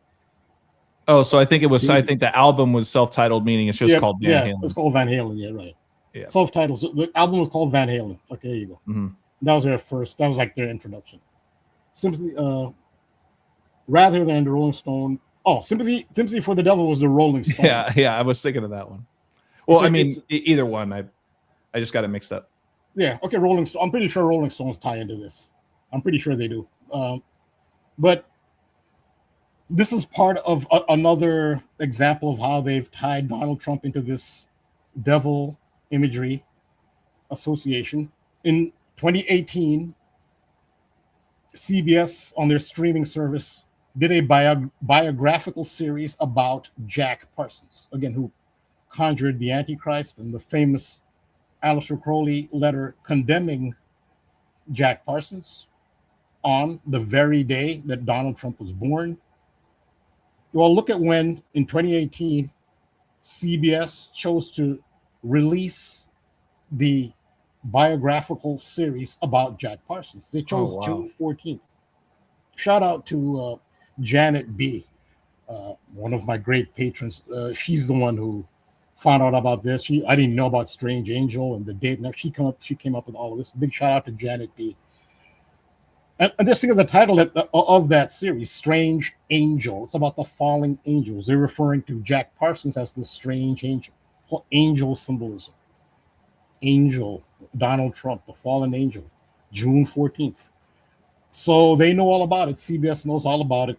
They chose Donald Trump's 2018 birthday to release a series about Jack Parsons, who tried to conjure the Antichrist. Who knows if he succeeded or not? I mean, what is an Antichrist? You can debate what that even means. So if they succeeded, what does that mean? What's an Antichrist? Who knows? But 1984, the album was released on January 9th, 1984. From January 9th, 1984 was 210 days span after Donald Trump's most recent birthday. Why is 210? Again, because Frater 210 was, here it is, Frater 210, as Aleister Crowley refers to him in the famous letter on Donald Trump's birthday. That's the name of Jack Parsons, because his birthday was 2nd October. So Jack Parsons is Frater 210, and it's 210 days. This is Jack Parsons' tribute to release 1984. 210 days after Donald Trump's birthday. So, is it a surprise, really, that 1984 has an album cover that looks like Donald Trump as a child? This fits too perfectly. Such of the 210 nails it. That's Jack Parsons' Frate 210. That's Jack Parsons' title. It's also San Antonio's area code, for what it's worth. Oh, is it? Yeah, okay. Yeah, I mean, who just faced, New York and Yeah. And San Antonio has that 1-2-2 alignment with San Francisco. And I don't know, Rambo, but I did a whole video last year about this and the 210. There was a bunch of 210s. I think like the Book of Thoth equals 210. I had a bunch of gematria connections with 210 and Aleister Crowley. I know the Book of Thoth equals 210. I know that, but there was also a few other things. So this was a really important number to Aleister Crowley in general. I think even if you use his cipher, the cipher that's derived from his book, I think a few things that are relevant to this equals 210. So this number seemed to come up very often, just in general with Thelema and Crowley and all that. Yeah, so everything matches up perfectly with this imagery. And also, this is a New York Post headline after the Ayatollah was killed in Iran, reportedly. In Iran, again, a reminder: the Iranian Parliament building is a pyramid with 33 windows. So, like I said, the overlords are worldwide. So they report that Ayatollah was killed by a U.S. strike. And this was the New York Post headline, "Death to the Devil," which is interesting because this happened.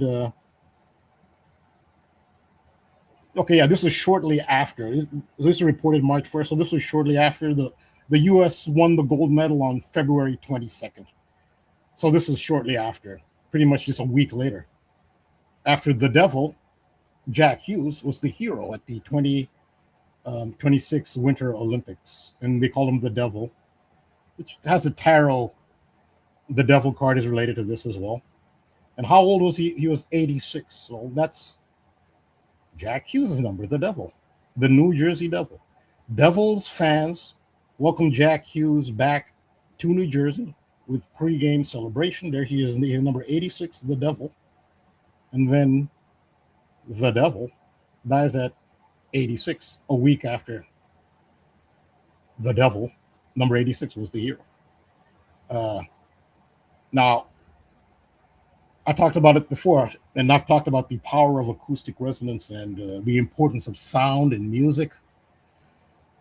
At the Winter Olympics, 2026 Winter Olympics, the United States had the song "Freebird" by Lynyrd Skynyrd. Again, shout out to BPM, another fantastic mind who I'm very privileged to have as a patron. He's the one who pointed this out. I had no idea about this, but every time the United States scored a goal, the men and the women hockey team, "Freebird" by Lynyrd Skynyrd would be played. I'm doing a video on this in relation to the World Cup. I will put the video up on Instagram because it'll have a stronger effect, because on Instagram you can actually play the songs. You can play music, like YouTube won't let you, Instagram will let you play it. So I will have a Instagram video regarding the World Cup, not what I've just talked about, but the World Cup, and this is part of the context. So you can actually hear the songs and it'll have a stronger impact. "Freebird" by Lynyrd Skynyrd was played every time the U.S. scored, and at the end of games, this is both men's and women's teams, at the end of games that they won. That was their anthem. At the 2026 World Cup, we talked about, I think last week or the week before here, how at the 2026 World Cup, all 48, this hasn't happened at any World Cup before. It has not happened. This is the first time they've done this.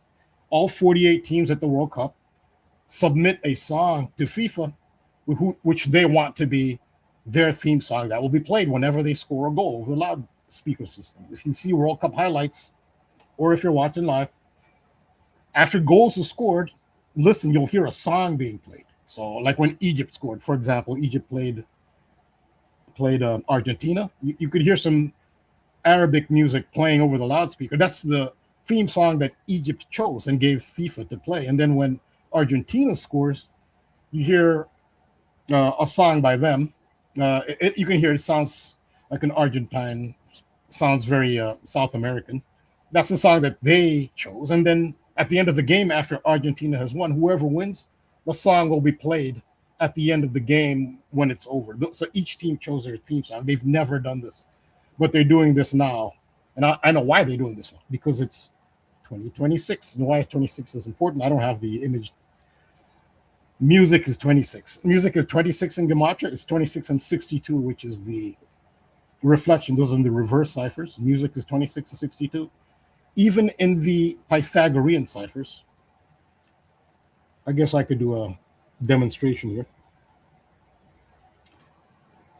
Music in Elizabethan, okay, in the Elizabethan, it's 62, Elizabethan simple, and Elizabethan reduction, it's 62 and 26. But in the base ciphers, sound is 22, and so this is very, it's very relevant, the power of sound. That's why they're doing this in 2026. Well, the United States team chose, look at who the United States team chose for their theme song. Whenever the United States team scores goals, Freebird by Leonard Skinner, the same one that the hockey team. This is in 26. So this is the hockey victor is also in 26. This is all about music. The U.S. national team chose the exact same song that the hockey team chose in the Olympics. Freebird by Leonard Skinner. I've also highlighted Korea's. I talked about it before. They Jump. Here we go back on Jump. South Korea chose the song Jump by their girl band. I have a video on this where you play the songs. I'll do that on Instagram. Instagram allows you to play the songs. So remember that it's Maria who. This is a fallen angel ritual. So it has to be said how remote this is. These look like some abandoned looking buildings. This is very remote. So if there were to, for example, they have these cushions that they have, that firefighters have when people jump out of buildings when they have fires. They'll put these cushions so people can jump on and it'll break their fall. Who knows if they very well could have done that, but you're in a location where there are no witnesses. Typically bungee jumping is at an active location and there are people who can see. There are no witnesses at a remote location. I suspect this is a conspiracy theory. I know it's a theory. They show you a video of throwing her off, but obviously for obvious reasons, you don't want to show somebody landing. But I suspect that they might have had one of those cushions there. I'm not so convinced because the story is so silly. It's absurd. She didn't know she was harnessed. If you're first of all, when you bungee jump, you jump. When you bungee jump, you don't have three people picking you up and throwing you. Throwing you, yeah. That's not how bungee jumping works. So that part, number one, is another silly part of it.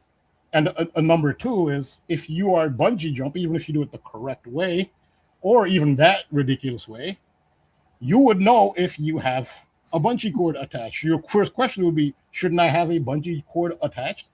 I don't think that's the type of thing, especially the person who's going to jump would miss. Like, I'm not attached to anything. Right. Well, it's not even just her. Like, there was 3 guys throwing her off, and there was somebody right behind her recording the whole thing. Like, no one said one thing. No, like, how is that even possible? It's the most ridiculous story I think I've ever seen. One of them. So the guy recording, he didn't notice that there was nothing attached to her. They just picked the woman up and threw her. And he didn't say, or anybody else that's in the background that you hear, because you hear that there's like people. It wasn't just them 4 or 5 people that were there. There were other people. The whole story is pretty nuts. I want to say I did see a video or two where they show like a different angle where she was being thrown off, but then they blur the whole thing. Like the body just kind of falls into a big blur because they don't want to show like the actual impact if that's what happened. But you know what I mean? You can only go off of what they show you, and they just show you a big blur. Yeah. So I don't know. It's just a theory of mine is that they might have used. That's the thing they most likely would have used is those. those can break a fall from a pretty high height. I haven't looked that up, but you could. Some of these fires, people jump from really high stories up, and those things really cushion the fall. Who knows if they use that? But the location here actually is appropriate if you're going to do something where you don't want witnesses to see what actually happens. It's remote. These buildings in the back look abandoned. Who's going to see this? I mean, you can see the it's called the Skeleton Bridge, incidentally. But that was part of, again, Brazil played that day. That was part of the World Cup. It's part of this whole fallen angels thing, the Lucifer fallen angels, which is why Donald Trump had to give the context of how he's been associated with Lucifer and fallen angels, why he had to get involved in the World Cup. But so Austria's anthem for the 2026 World Cup is Maria. That's her name, Maria. And Rambo, if I can add one more thing, I want to say we touched on this briefly either last week or the week before, but with the whole Maria thing, right? You were talking about the song Maria. Yeah. But don't forget, this was June 13th. Yeah. And the following day, we had the death of Oliver Tree, whose mother's middle name is Marie. So I just, and that's just another example, but I've been seeing more and more of this Maria type of alignments. Yeah, but that was her name, Maria Eduarda Rodriguez. Yeah, and Oliver Tree in Brazil again. So Brazil is a central location. Brazil is very central for a lot of major. It's just a major location. This ritually, that they have the Christ the Redeemer statue there. They have Solomon's Temple there in Sao Paulo, a replica of Solomon's Temple. You could arguably say that's the third temple having been built in Brazil. So Brazil is very central, very powerful location for these sort of things. So even though Brazil is out, it kind of goes to show you. Sometimes you see these rituals and you suspect that, oh, so this must mean Brazil will win. And I did think Brazil might win because of all of this, but it doesn't necessarily mean that Brazil is going to win. But they are very central to this and a lot of many other rituals. There's a major event that happened on December 15th in 2025 when a replica Statue of Liberty in Brazil collapsed. Very powerful image, but again, in Brazil. Brazil is such a powerful location. And you can read into what that meant. I actually thought that might indicate that Statue of Liberty, which is made by the French, could that indicate Brazil and France, and then Brazil beating France? Like, there's so many ways you could look at it, but Brazil is just so central to all these rituals. But it doesn't mean that, okay, therefore they'll win. That's just not, it's not logical, but again, what we're doing isn't necessarily logical. We're just looking at the patterns, because in the past, these patterns have led to something. Then you have multiple patterns indicating different things, which can't all come to pass. So again, so Korea, their anthem was Jump. You see how that's related to her. United States was Freebird, the same as Leonard Skinner. There's another connection with that. I'm actually going to put up an Instagram video, and Jump by Korea, and then Maria by Austria. It all ties into that. Shout out to Susan too, who just mentioned that Messi and Ronaldo's mothers are both Maria. Wow. I didn't know that. Thank you, Susan, for adding that one. Ronaldo's father is Joseph, I believe, too. Huh. I think. Which ties into Donald Trump. Just really quick for what it's worth, Rambo, I'm just going to share my screen. I just typed in Ave Maria, right, which means Hail Mary. Notice that it's 146 in reverse, like Trump's birthday, as well as the same date when Oliver Tree crashed in Brazil, the day after Maria was thrown off the bridge in Brazil. I just wanted to share that alignment. But yeah, thank you again, Susan, for adding that in there about Messi and Ronaldo. I'm going to be, just so you guys know, I'm going to be jumping off here in like a couple minutes, but I'll still be watching a little bit longer afterwards too. But I just want to also say, with Trump's mother's being Mary, and then supposedly, like this comment said, Ronaldo and Messi's mom's being Mary. Yeah, I mean, it's just continually always doing these Christ themes with all these players. And like I said, this fact that yesterday when he got eliminated was 187 days after his mom's birthday. He got eliminated on the 187th day of the year. His name equals 187. It was 1087 weeks since his father died yesterday, Ronaldo. And Diogo Jota would have been 10807 days old yesterday if he was still alive. So the whole thing was a 187 ritual. And yeah, so his mother actually Ronaldo's mother shares a birthday with LeBron. So isn't it interesting that LeBron was also in the commercial with Ronaldo just recently? So yeah. I just That's all I wanted really to have to include share here on that. too. But look at this, Cody. Erling Haaland's mother's full name is Gry Marita Brout. So you got another Marie in there. I mean, it is a common name, but still. I mean, that common? I mean, holy smokes, we're going across the board with all the big names in the World Cup. Yeah, definitely not that common, I don't think. It's pretty obvious.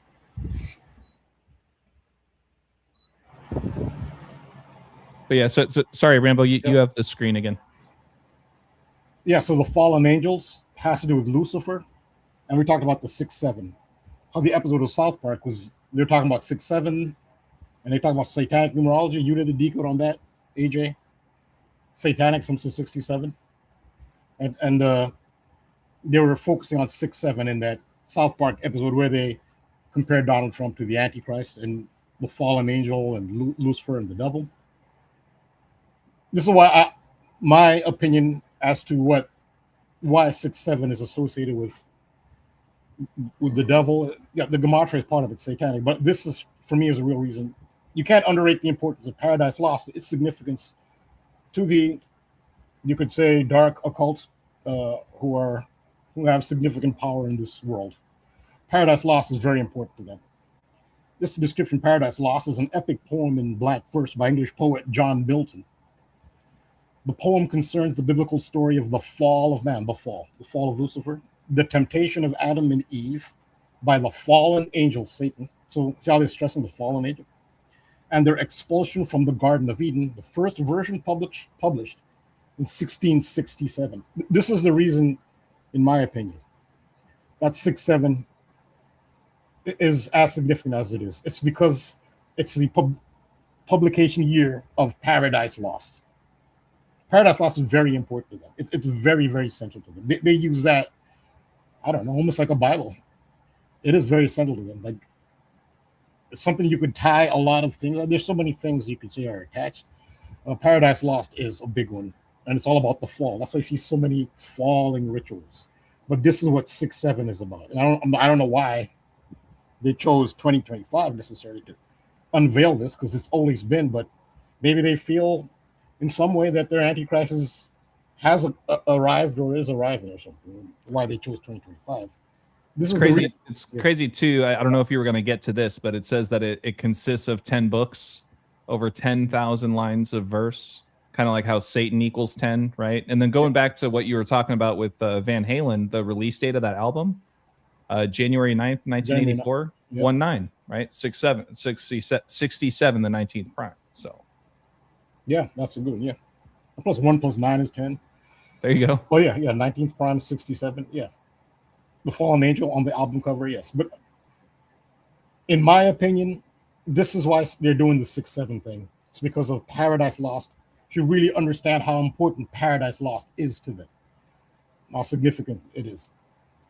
And so yeah, so this is Trump intervenes in the World Cup. It causes a storm in FIFA. That's because FIFA clears U.S. striker Balogun to face Belgium. That's how Trump has made himself part of the World Cup. So the whole world is actually rooting against the United States. But again, Trump, that's his role. He has to be a villain. He's told to do it. Again, just to reiterate, Trump himself doesn't have that power. He's given that role. Some other powerful entity on this realm, they don't have power in the higher realm, but in this realm, yes, they do have power. And they put Trump in that position to be the villain in the World Cup, and now the whole world hate him and hate America and hate their beloved sport. But the same people who put Trump in power invented the sport. This is the Truman Show. I mean, if you want to get more involved, I mean, it's hard to avoid. We're humans. Yeah, I like soccer. I used to dream of being a soccer star, and I still enjoy watching soccer. So it's hard to, I mean, as a human being, avoid being pulled into this. We're human. I don't claim to be completely above it all, but understand where it all comes from and what we're dealing with here, and try your best not to give energy to, if you understand what they're trying to have you do. Again, this is that Democrat, again, divide and conquer, have a Democrat speak out on it. So then Republicans will be angry at him for being un-American, whatever. But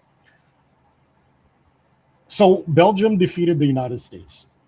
But Trump had to, so this had to happen with Belgium specifically.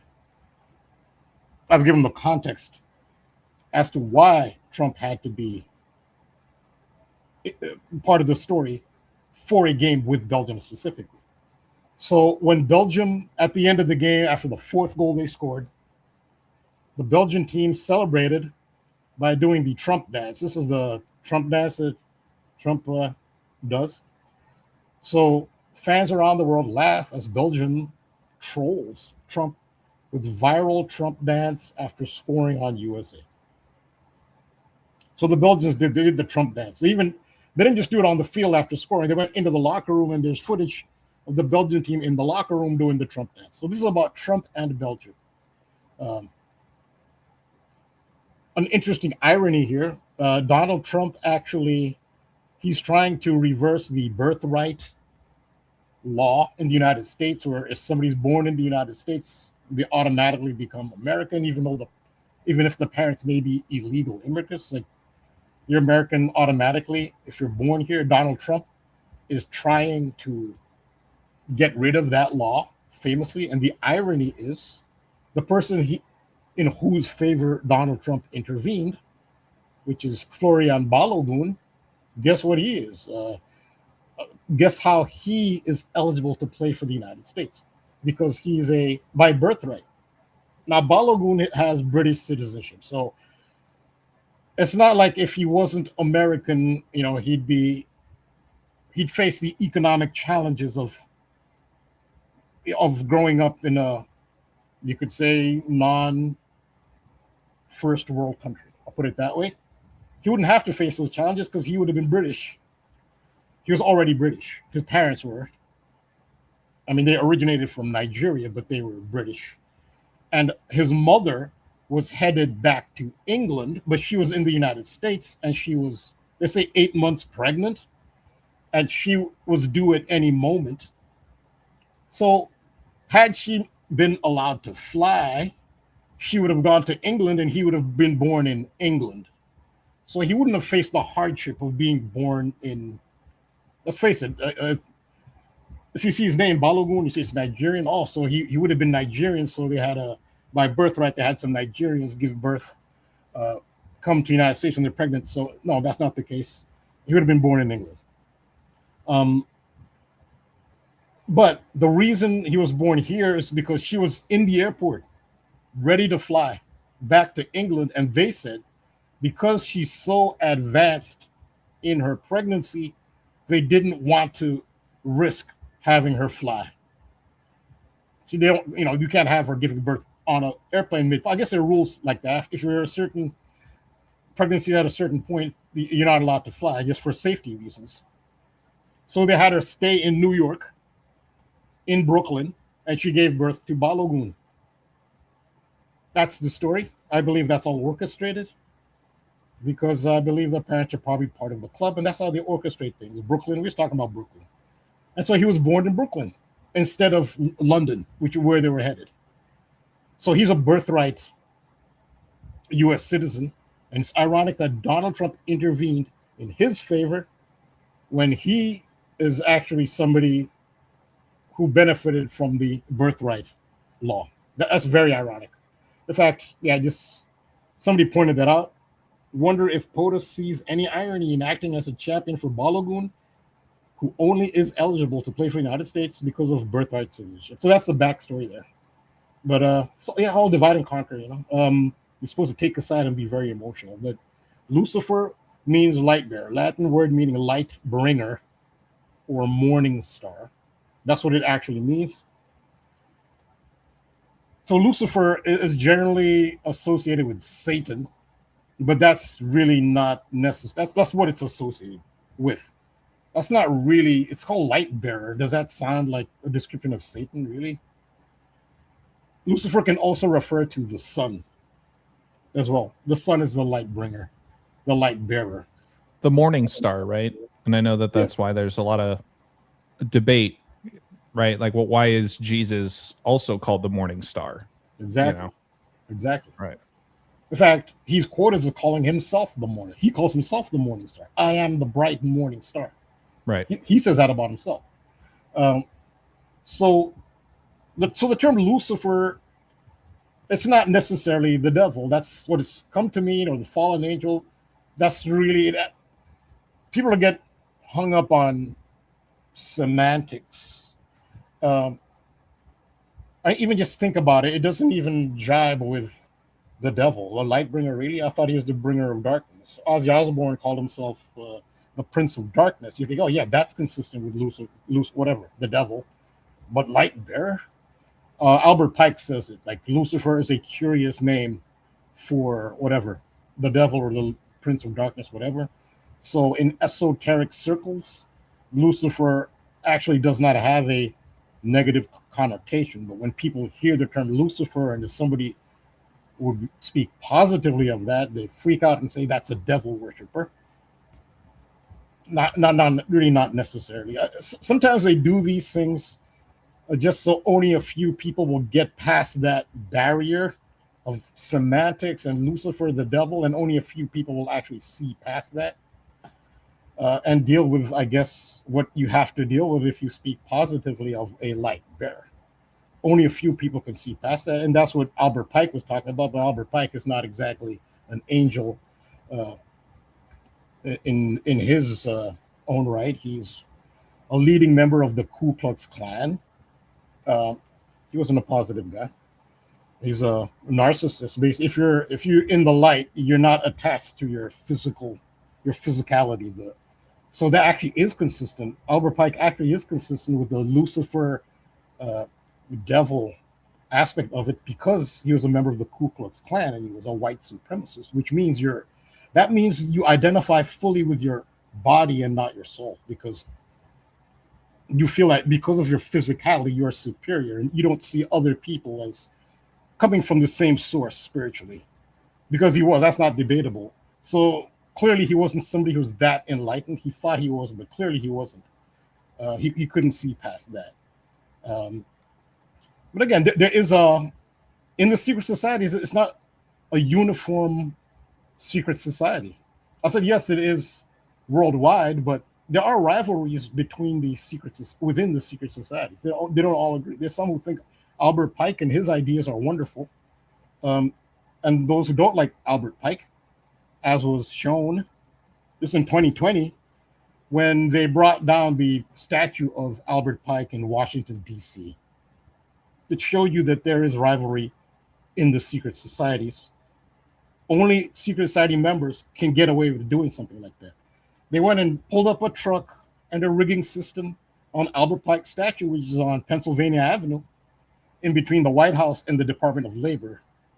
Not just anyone can walk up to the Albert Pike statue on 1600 Pennsylvania Avenue, a few blocks away from the White House, rig the Albert Pike statue, just do a whole bunch of rigging. No one's going to say anything while you're putting all your rigging on the statue. No one's going to say anything. And then attach it to a truck, pull a truck and bring the statue down. And then the people who do it just sat around after the fact, didn't run because they knew they wouldn't be prosecuted. What does that tell you? Well, the people who did it obviously were protected because they had power too, which showed you, I think that incident does show you that there is rivalry in the secret societies. There is a rivalry. So they do have rival, you could say, ceremonies, events, even false flags. They are done by different factions there is enmity, there is a war within the secret societies as well. I'm not suggesting you take a side. I'm not even saying I can identify who's on what side. There actually is opposition within the secret societies themselves to each other. And there are some who don't like Albert Pike, and some who treat him like he's. And they were able to, I guess, the other side who likes Albert Pike weren't allowed to intervene. I guess they know the rules. They brought his statue down. So the reason I bring that up, again, Albert Pike talked about Lucifer, and he said that he basically said Lucifer was, I don't know, I can look it up, Albert Pike, Lucifer quote. Nonetheless, he spoke positively of Lucifer. But Lucifer is debatable. It's not necessarily the devil. But Albert Pike, to me, if I'm seeing from his worldview, he doesn't look like somebody who's really that enlightened, because he identified with his physicality. I mean, his skin, his hair. I mean, come on, that's pretty base level. I mean, usually it doesn't take, a prophet or some enlightened master to understand that the flesh is temporary and the spirit is eternal. But he doesn't seem to have understood that, because he, like I said. So who knows? I don't judge anyone. I'm not claiming to be, I don't want to sound like I think I'm some highly evolved soul. I'm not. But Albert Pike, controversial figure. There's a war in secret societies. So Lucifer, son of the morning. That's what everybody thinks is the popular phrase. Lucifer, son of the morning. It's incomplete. It's Lucifer, son of the morning star. The morning star is Venus. Lucifer is the sun. Venus is female. So the female gives birth to her son. So Lucifer is the son of Venus. Venus is the morning star. And so Lucifer is the sun at dawn. And Venus is the morning star. So this is actually this is actually what it's supposed to be. It's most popularly recognized as Lucifer, son of the morning. And they leave out this. Lucifer, son of the morning. No. It's Lucifer, son of the morning star. So the Trump dance lines up with Lucifer, 11543. Belgium has a king. His name is Philippe. His birthday is April 15th. From April 15th to the day of the Belgium-USA game, there's 11 weeks, 5 days. That's from the King of Belgium's birthday to the day of the Belgium-USA game. 11 weeks, 5 days, 115. That's Lucifer, Trump dance, and then Belgium did the Trump dance. So that was also election day last election, right? Remember the 5th of November? Yeah. Trump tied into that as well. With the so that lines up too. The King of Belgium, and why the U.S. played Belgium. King is 41. What is the score? It's 4-1. Like King, the King of Belgium is a big part of this, with his birthday lining up to that, and Trump. You see the connection with Trump in 115. King 4-1 Belgium. This is the Prime Minister of Belgium, and his birthday December 21st. The reason that's relevant is because that's a sun-related. Lucifer is the sun. This is the winter solstice. December 21st is the winter solstice. So he was born at the winter solstice, so he's a winter solstice symbol. The Prime Minister of Belgium at this time, when they're doing all these Lucifer symbols, and Lucifer is the sun. So that ties in. And so the Belgium national team is the Red Devils, which that ties into the whole Trump. That's why I gave the context of Donald Trump to lead up to the fact that this is the nickname of their national soccer team. So you see how they're tied into Trump when you see the full context. And where's Red Devils in Gematria? 6-7. The Red Devils, right? The Red Devils, 6-7. This is Lucifer, fallen angels. Now, it has to do with how much time is left. How long is we on? We just cracked the 2-hour mark. Okay. I could do another half hour. Yeah. So Red Devils ties into this. The Red Devils, and you see how it ties into the 6-7. When it was Paradise. Yeah, and once again, I mean the World Cup final is going to be in New Jersey / New York, right? Home of the New Jersey Devils, like Rambo pointed out earlier with Jack Hughes. And I was just doing some back end research. It looks like Norway, I think, like the founding date is June 7th. Oh, really? Or at least that's what I was able to find. I mean, they were kind of saying they officially don't have one, but I don't know if you want to double check there. But Yeah, because they don't have an Independence Day because they were never right. But by anybody. But yeah, the it's a first significant- date, maybe the their first date they Constitution gave or me. something. Yeah, let me see if I can find it again really quick. Let's see. It was Norway. Oh, here it is. The Union dissolved. It says here. Yeah, I was told, however, it achieved full modern independence on June 7th. From who? That's interesting. Yeah, following the dissolution of its political union with Sweden. Oh, okay. I There didn't you know go. that. I had no idea that Sweden used to rule Norway. I had no idea. Yep. So I guess Sweden is up there in power, I guess. Yeah, so I mean, just another 6-7 to add to the list there, especially since we were talking about Holland and Norway.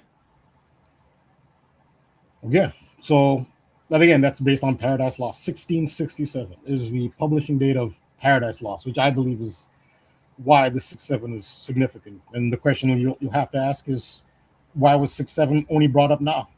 In that case, why is it only brought up in 2025? Maybe they feel that some Antichrist type figure has returned for them. Who knows why? But again, the Red Devils suits that 6-7, and 6-7 is the date of the game. It was no, it wasn't. It was July 6th. Yeah, July 6th, 6th July. If you say it the way Europeans say it, the way the Belgians or outside the United States would say it, the date of the game is 6-7. The Red Devils is 6-7. This is about the fallen angels. That's why Trump was involved in this. Again, Trump didn't do this on his own. It's about Paradise Lost, the fallen angels. Lucifer is the sun. Their prime minister is part of it. He was born at the winter solstice. That's when the sun has fallen. The winter solstice. The Red Devils. 6-7. Now Humpty Dumpty. I've talked about Humpty Dumpty. How Humpty Dumpty symbolizes the sun. Mm-hmm. So the poem Humpty Dumpty sat on a wall. He had a great fall. But Humpty Dumpty, there's nothing in that poem that suggests that Humpty Dumpty was an egg. The poem Humpty Dumpty, he sat on the wall, had a great fall, is really about the sun. The wall is the horizon. When the sun goes over the horizon at dusk, when the sun sets over the horizon is the metaphorical wall.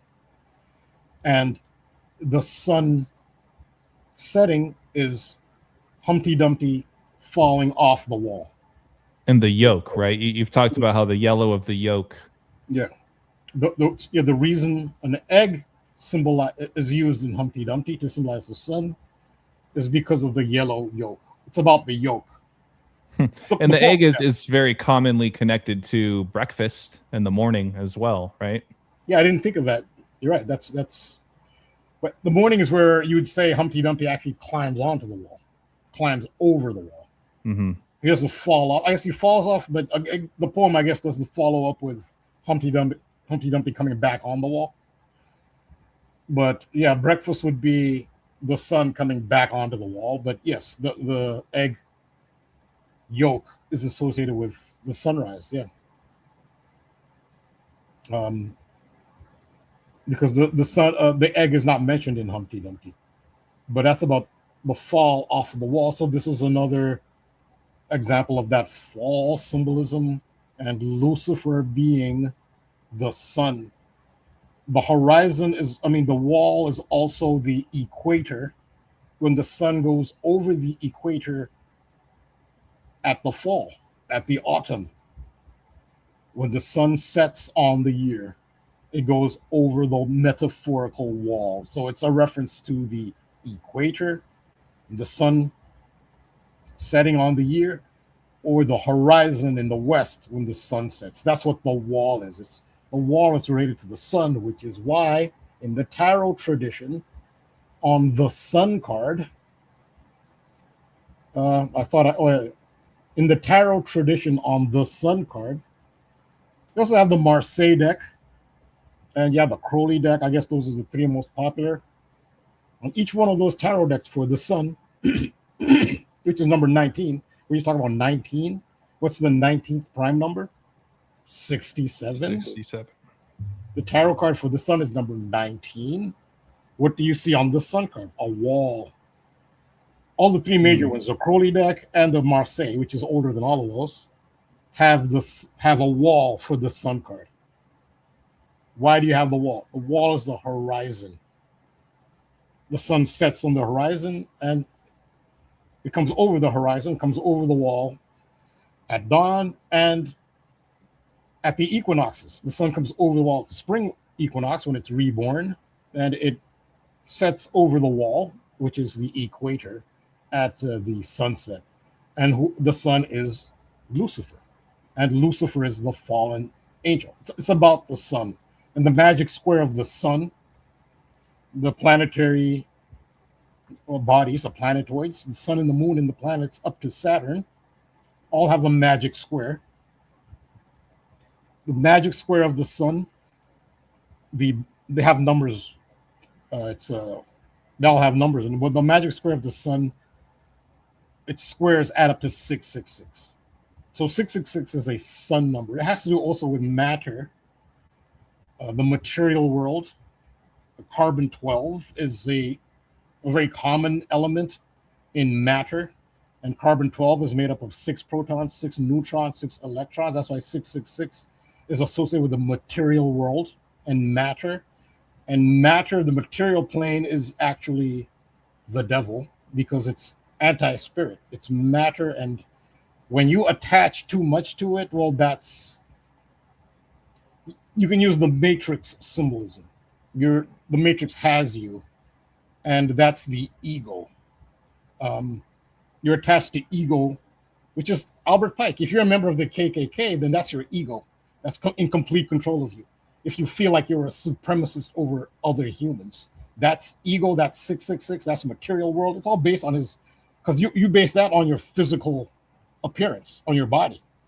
So it's just ironic that he's considered this high mind, unless I'm missing something, unless there's something really deeply hidden with Albert Pike. I think it's pretty evident.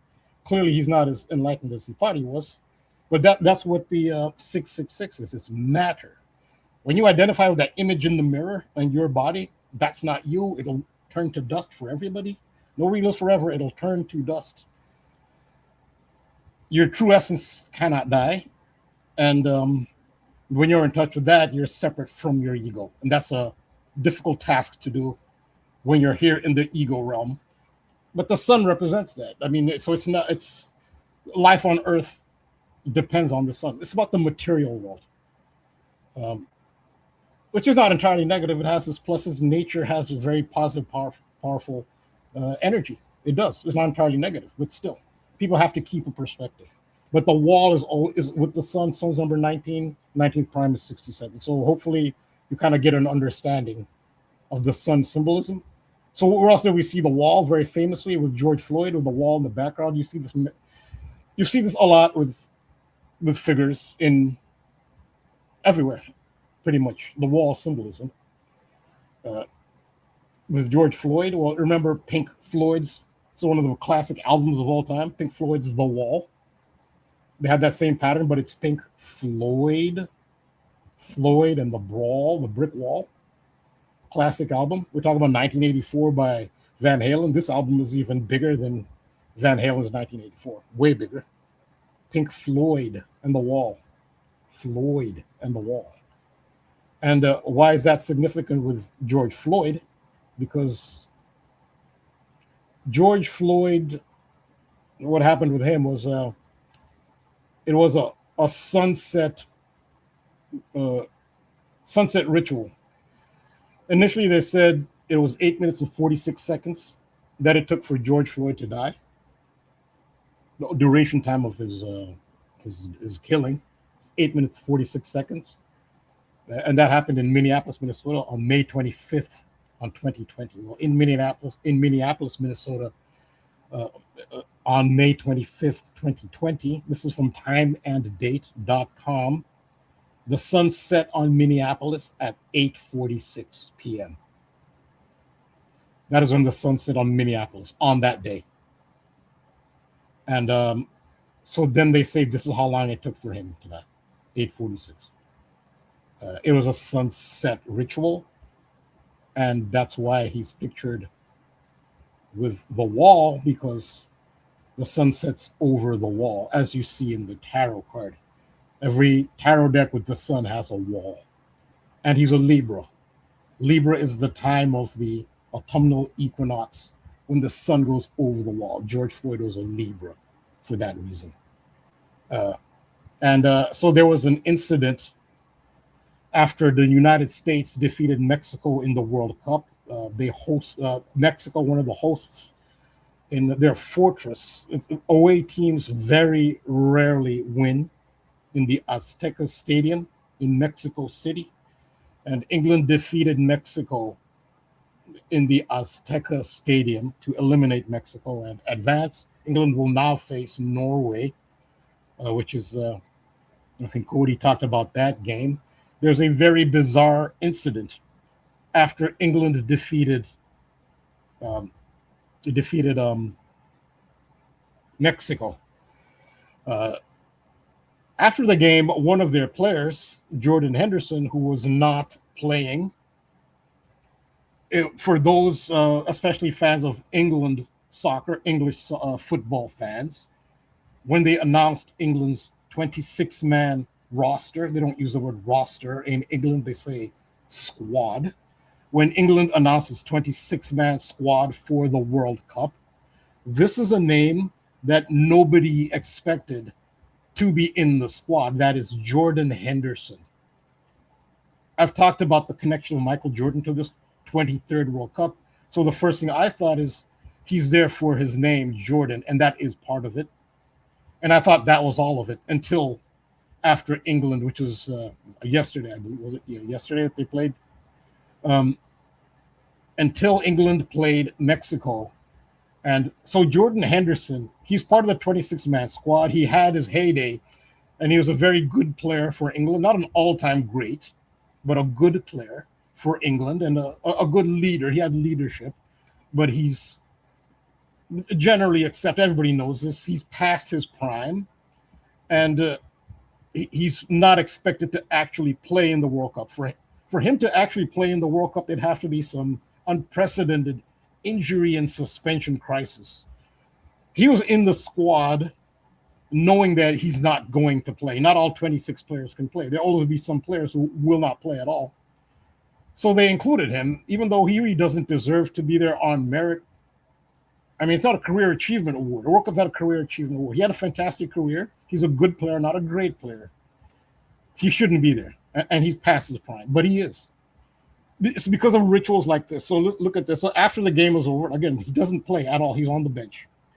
He just celebrated the win.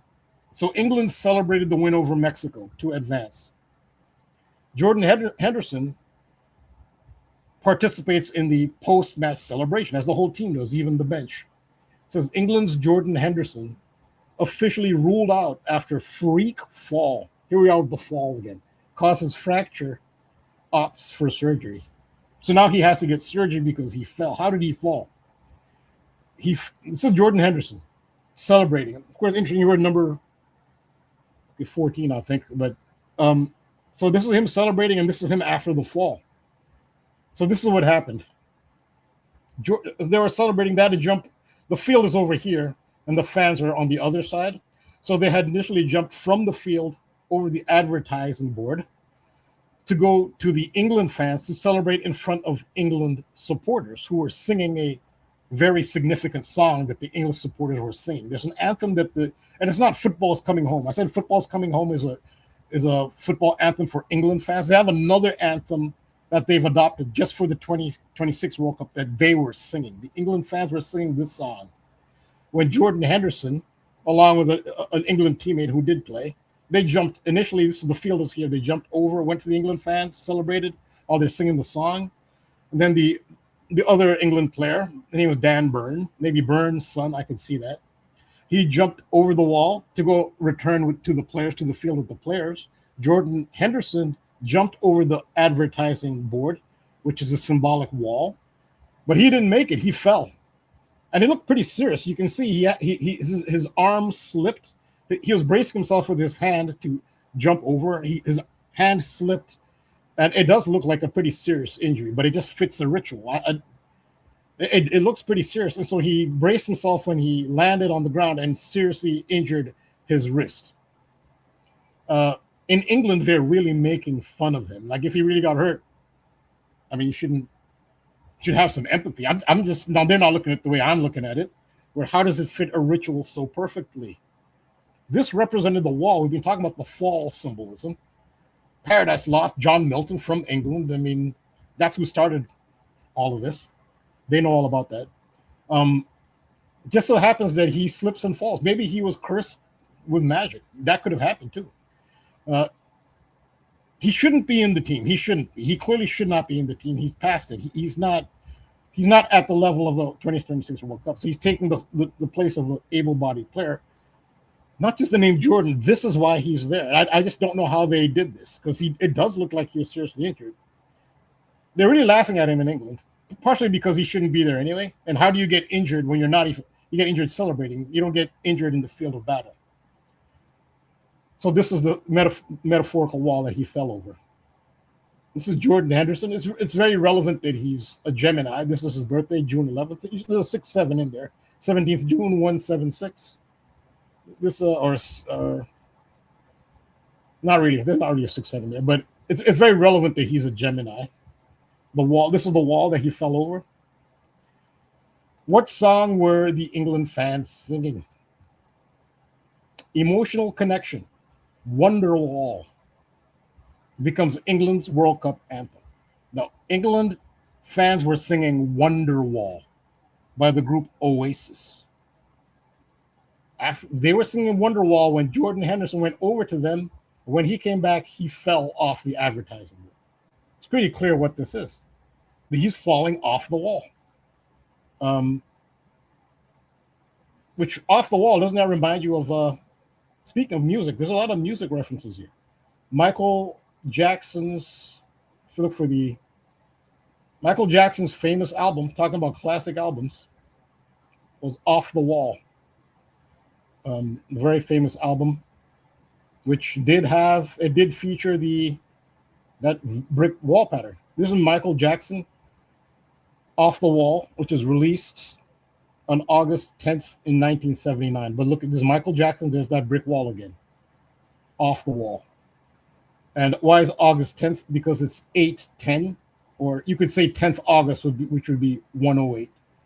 108 is a sun-moon number. KODI was talking about eclipses.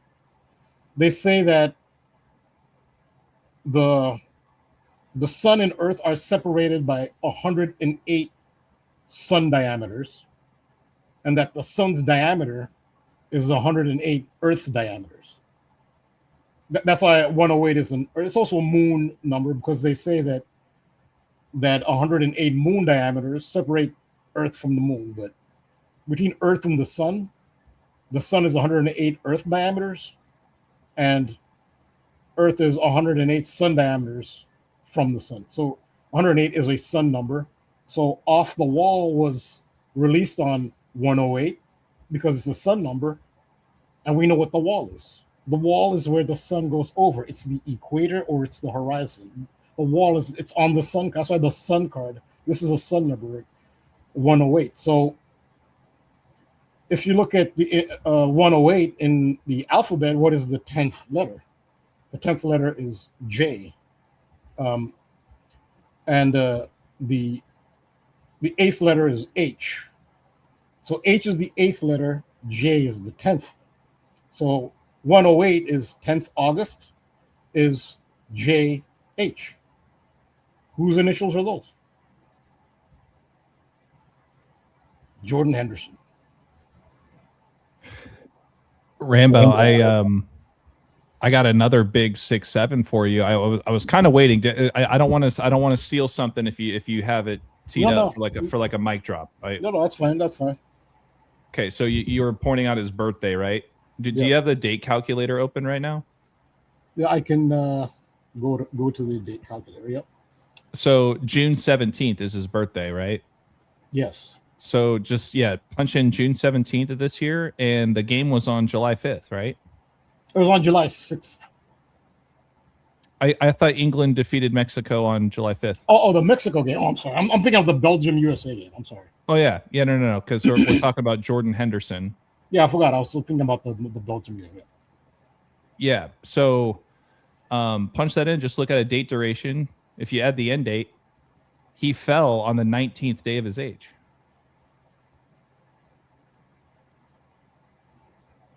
Yeah, the sun number. Absolutely. The sun number. That's right? okay. All right. Yeah, I didn't have that. So you did not have to add that. Yeah, and for what it's worth, yeah. So I mean that blew my mind just with everything we've been talking about with the 6, 7, and the 19. Of course, this fall happens on the 19th day of his age, and for the record, if you want to add it to your notes, the word egg, simplest cipher and in reduction, both equal 19. Oh, nice. So, I'm surprised I never found that one out there. Yeah, thanks. Yeah, Great- it also great it also idea. makes me think of English breakfast. You know, like English breakfast is kind of a known thing. You know. Yes, it's very relevant that you mentioned an English breakfast. These are great additions. I have to do a decode on this. I just thought that was a really big 19 to add with No, yeah, everything it that is. you were just touching on. It absolutely is. English breakfast is relevant because Humpty Dumpty is also it's a moniker for Richard III, King Richard III. King Richard III in English history, he was of the Plantagenet dynasty, you could call it, which ruled the House of York, and he's the last king from the House of York. He's the very last king from the House of York, whose symbol was the white rose. And he died famously in the Battle of Bosworth Field. And he died by falling off his horse. Richard III's horse was called Wall. Huh.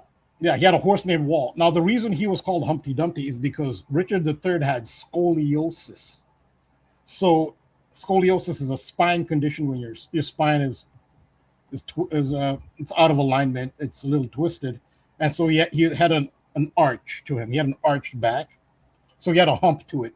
So he was nicknamed Humpty Dumpty because of his scoliosis. When they say Humpty Dumpty sat on a wall, they're referring to Richard III on his horse named Wall. At the Battle of Bosworth Field, Richard III, because in those days kings used to battle. They didn't just give orders; they showed up on the field of battle and they fought. That's how it was in the old days. Imagine George W. Bush going to Iraq, and fight. No, now they just send everybody else to be cannon fodder. In those days, the kings actually fought. So Richard III died at the Battle of Bosworth Field when he was unhorsed in the battle. He was first unhorsed, then he had a battle like on his feet. So he actually did fight. According to legend, who knows how true these legends are, but he actually put up a pretty good performance off his horse. He actually dehorsed a few other people, but he was fighting against the Tudors. The Tudors ruled the House of Lancaster. That was called, and their symbol was the red rose, so that was called the War of the Roses. This very significant war was the final war of the Wars of the Roses. Very significant. So William Shakespeare wrote a famous play, history, Richard III, which was about, of course, it included this famous battle. There's a famous line from Richard III, one of the most famous lines from Shakespeare. Even if you don't read Shakespeare or familiar with Shakespeare, there's a good chance you've heard this famous line. It's from Richard III. A horse, my kingdom for a horse. That's about Richard III being dehorsed at the Battle of Bosworth Field, where he was off his horse. Now remember the name of the horse. His horse was called Wall. He had scoliosis and a humpback. He was Humpty Dumpty. So there are multiple interpretation. Symbols mean multiple things. So the Humpty Dumpty poem is also about Richard III falling off of his horse named Wall at the battle. That's Humpty Dumpty falling off his horse. Humpty Dumpty is Richard III. Now, who wrote the works of William Shakespeare? One of the authors, there were several. No one person can write all that. One of those is Francis Bacon. He's definitely one of the authors of William Shakespeare, among others, but he's the main. Christopher Marlowe and several others wrote the works of William Shakespeare. And so they wrote, Francis Bacon wrote A Horse, My Kingdom for a Horse, and he wrote Richard III. Now think of his name, Francis Bacon, who is William Shakespeare. Francis Bacon, we're talking about a British breakfast. Bacon is part of a British breakfast. He wrote about Humpty Dumpty, Richard III falling off his horse. Humpty Dumpty is the egg. So the British breakfast, egg and bacon, ties into all of this. The egg is Humpty Dumpty. Humpty Dumpty is Richard III. Francis Bacon wrote Richard III. It all ties in. That's amazing. I mean, and it makes me think more about kind of what we talked about last week with France, and once again, Wemby from France, the alien. And we've talked a lot about the alien connection to the egg. And of course, he was being pelted by eggs after, I think it was game 4 of the NBA Finals. Yeah. So, these egg themes continue. And, we're officially in the Fire Horse year, right? Yeah, Fire Horse. Sorry. I'm having a brain fart moment. But yeah, so of course, we're in the year of the Fire Horse now. And shout out to Myron. He got game. He's done a lot of great work too on LeBron James. We kind of opened up tonight's stream talking about where he's going to end up now that he told LA that he's leaving. But don't forget about all of his connections to these horse teams that he's played against, right? His Achilles heel, losing to Dallas, the Mavericks, right? And then, losing to the Spurs. He's had a lot of run-ins with the Detroit Pistons, etc. So anyways, the horse themes make a lot of sense right now. Yeah, I remember. So the Wall was the name of Richard III's horse. The horse was named Wall. That is is this spelled exactly like W-A-L-L? Yeah, Wall. Richard III's. I could confirm that. And here's another kind of obvious one with Trump, right? Is we were talking about England and Mexico. Well, let's not forget about Mexico and the U.S. and the connection with the Wall a lot as well. Oh yeah, the Wall. Yeah, right. Yeah, that's it. Trump and the Wall. Exactly. Yeah. Yeah, I mean, whenever you think of Trump and the Wall, my point is that it's primarily talking about the wall between the U.S. and Mexico. Yeah. Trump is. Yeah, that's another great connection. Trump is associated with the Wall as well. So. Yeah, I'll just click on this. You can see at the Battle of Bosworth Field, he fell from his steed, a horse he had named Wall. And then isn't it Tim Walz that's the governor of Minnesota, going back to your George Floyd, Pink Floyd Wall? Yep, perfect. And so that's just a confirmation in general. Okay, this site is not Humpty Dumpty. Humpty Dumpty, I guess, they go into the origins of it. But it's Richard III's horse. This is his horse. A horse, my kingdom for a horse. Sometimes I'm afraid to click on these sites because I've clicked on some sites where some inappropriate stuff just pops up. That's not what you do. Yeah, that's I'm a little nervous to click. I don't know. Okay, but this is it's an okay site. Theater, King Richard III. Is a white Surrey. That's the breed of the horse, a Surrey, and it was white. So just to confirm that. And on the Sun card in the Rider Waite deck, you see a horse. A horse is not on the other tarot decks, but the horse is on that. So The child could be Horus. Horus is the resurrected son, the baby son. It's newborn. This child here, Richard III, was not a legitimate king. It was supposed to be Prince Edward was the rightful heir, but he was only 12 years old at the time he got the throne, and Richard III was just as a caretaker until the 12-year-old was able to grow up and assume his reign. But Richard III, he didn't let the kids grow up. He was just supposed to be a caretaker. He actually banished Edward and his brother to the Tower of London, and they were never seen again. It's one of the big mysteries of English history is what happened to Prince Edward and his brother, because they were never seen again. They were supposed to become kings, but Richard III decided, I'll be a caretaker. I think I kind of like this king seat. It's pretty comfy. I'm not letting it go to Edward.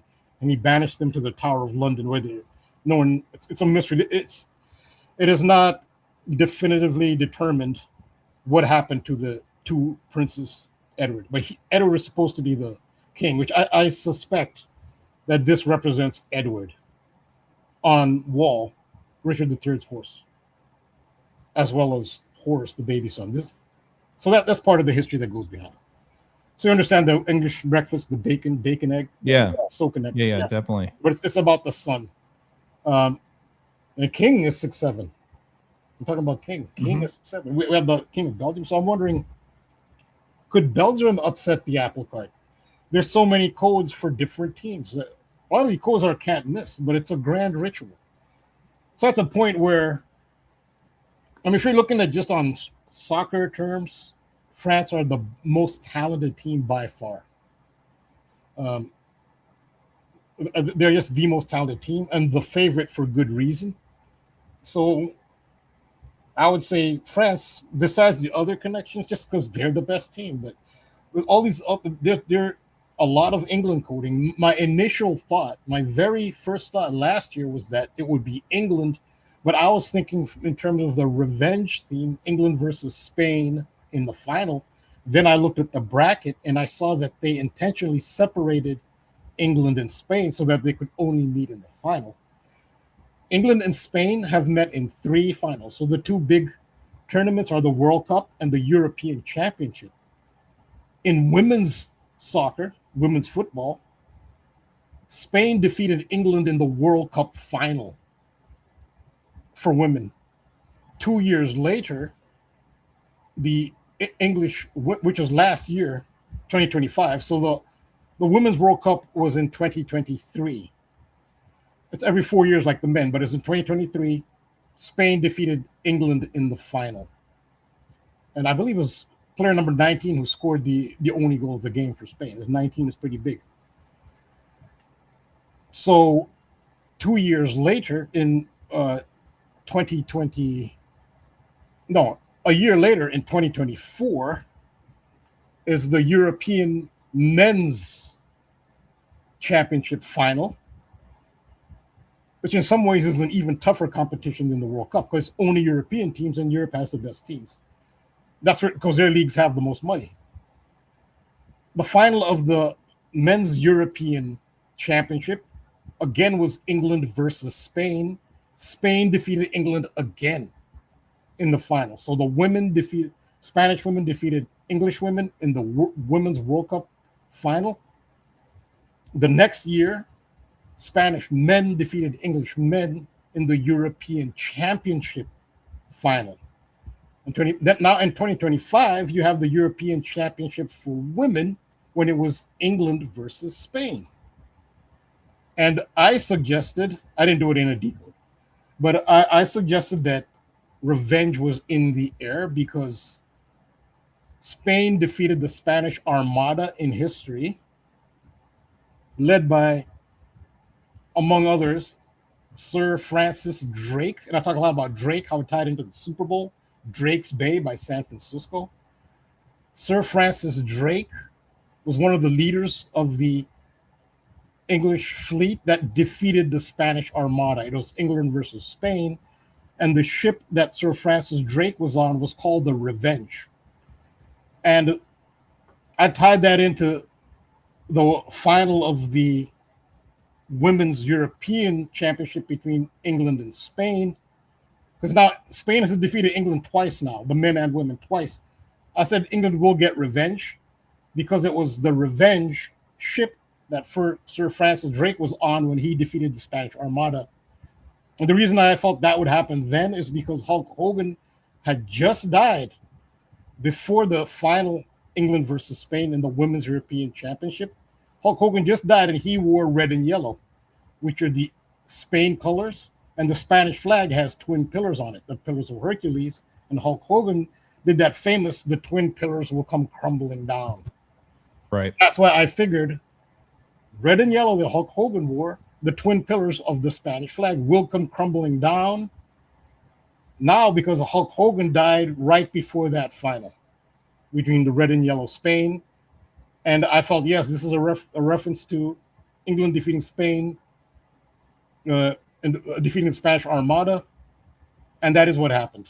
England got revenge over Spain in the European final. That was right after Hulk Hogan died. He died right before that. So I was thinking, it almost seems too obvious.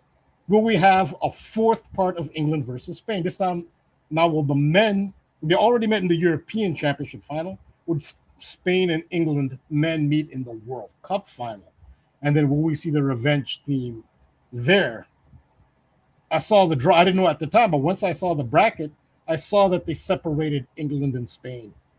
And to me, that looked like that could be what they want. And if the revenge theme holds, the English men would defeat Spain. So these are just one of many themes that go into this World Cup. But this was my first inclination that I brought up. I did a decode on it, Revenge, how it's titled Revenge, and it was based on the Super Bowl and how it tied into that. And I showed the Spanish flag. That was my initial decode on the World Cup. I haven't taken a position because it's so hard to predict, but this was my first ritual theme that I saw regarding the World Cup. Even before the Jordan stuff was this revenge theme in England and Spain, which I think is very strong because of an event that happened at the World Cup. Now, for England and Spain to be separated and to meet in the final, they both have to win their groups. They both have to finish first place in their respective groups. Right. Opening groups. That's the only way. More games to be played, but before that type of matchup would happen. No, but the way the brackets work. So if England finishes first in its group, it's a group of four. Everybody has a group of four. They play three other teams. And Spain finishes first in their group, then the only way they can meet is in the final. Now, if one of them were to finish second in their group, then that would change. Then they would meet before the final. If they want England and Spain in the final, they cannot have either England or Spain finishing second.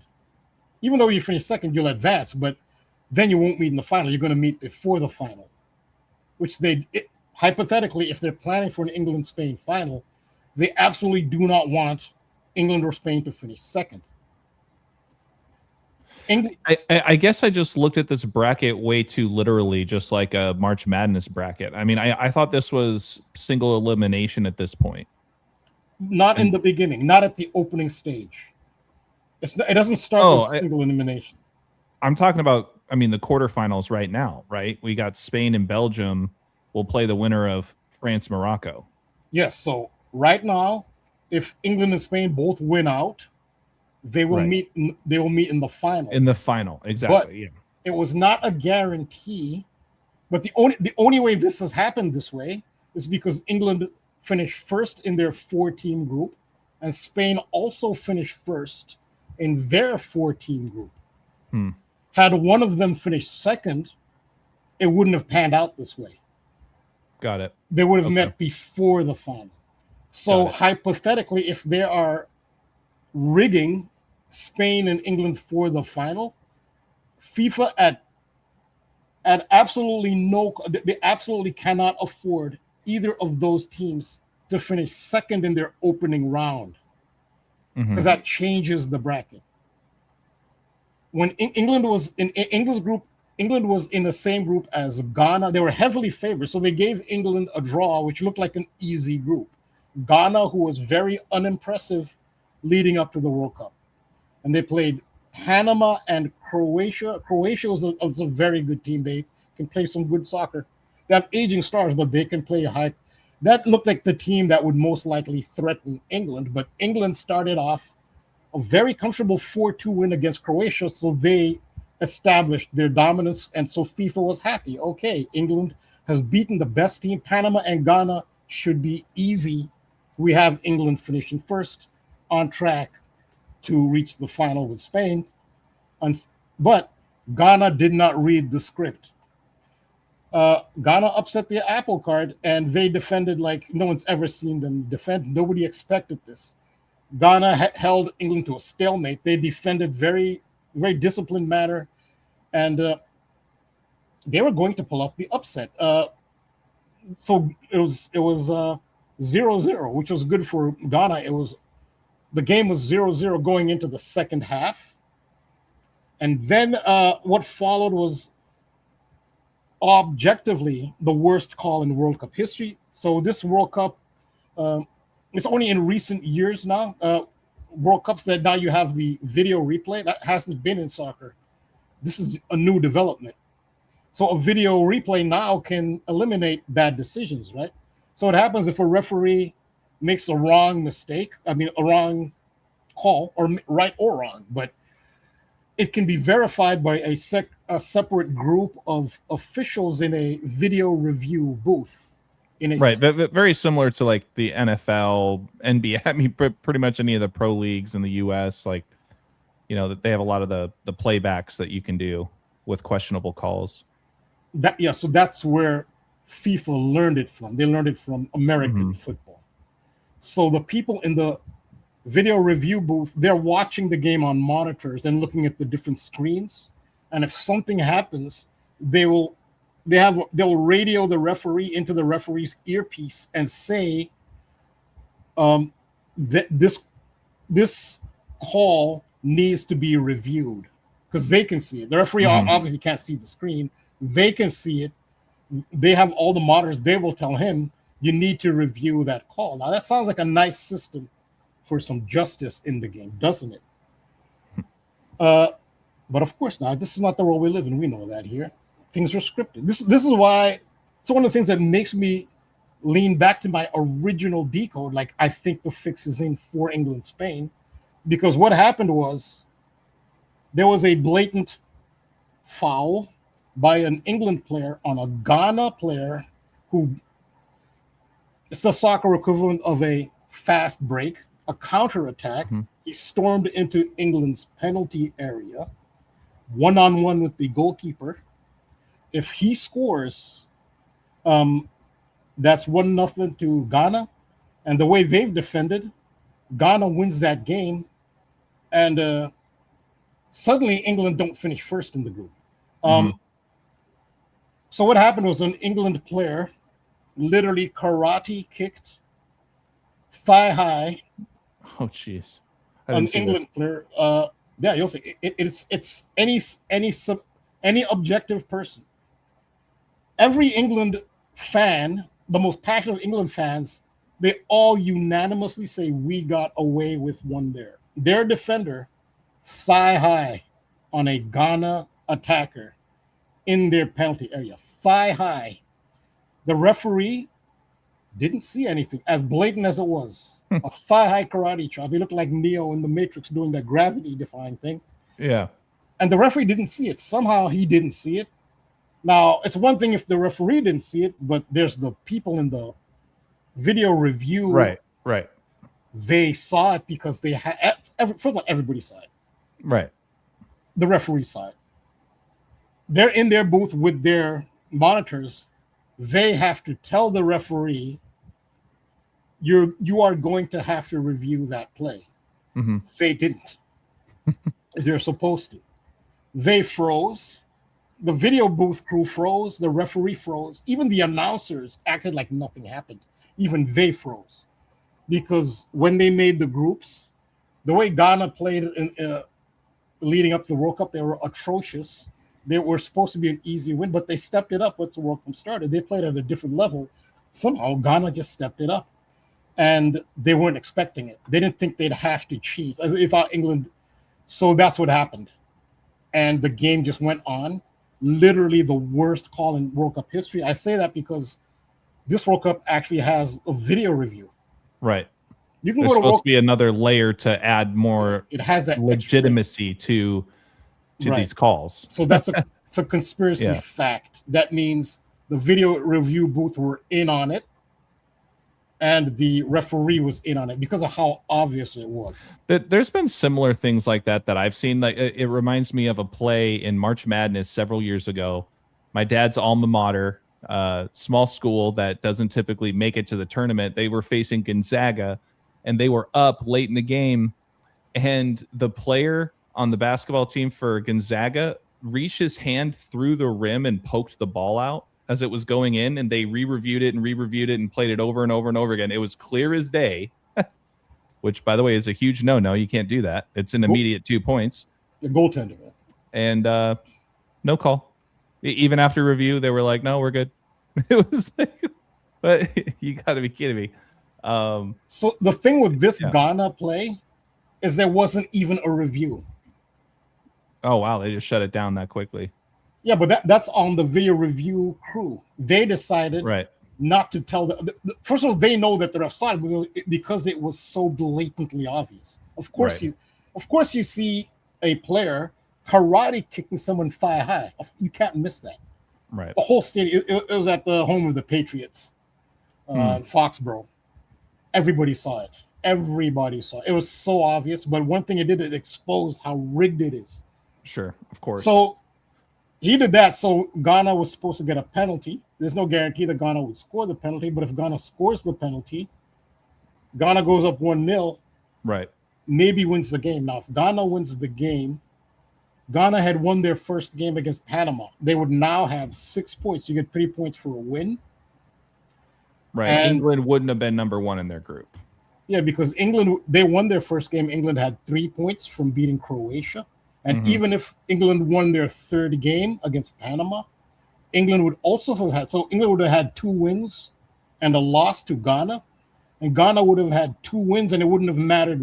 Ghana could have lost 10-0 their next game. It wouldn't have mattered because Ghana had 2 wins, just like England would have 2 wins.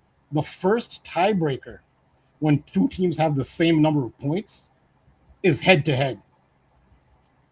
So with Ghana and England both with 6 points with 2 wins, Ghana would have had the advantage. Ghana would have had the advantage because they won the head-to-head with England. And that's why everybody froze. Nobody expected this from Ghana. Everybody froze and knew what they were supposed to do. England cannot afford to lose this group, which leads me to think, why are they so... This is the thing. So England finished the second. They're still in the tournament. Don't get eliminated. They'll still be in the tournament. They'll just be on a different side of the bracket. And they would have faced a tougher opponent, but they still would have been who they probably would have beaten. They would have played Colombia, who they most likely would have beaten anyway. It makes me think that they needed England to stay on top so they could meet Spain in the final. And that was my initial thought, going back to the Super Bowl in Drake's Bay in San Francisco.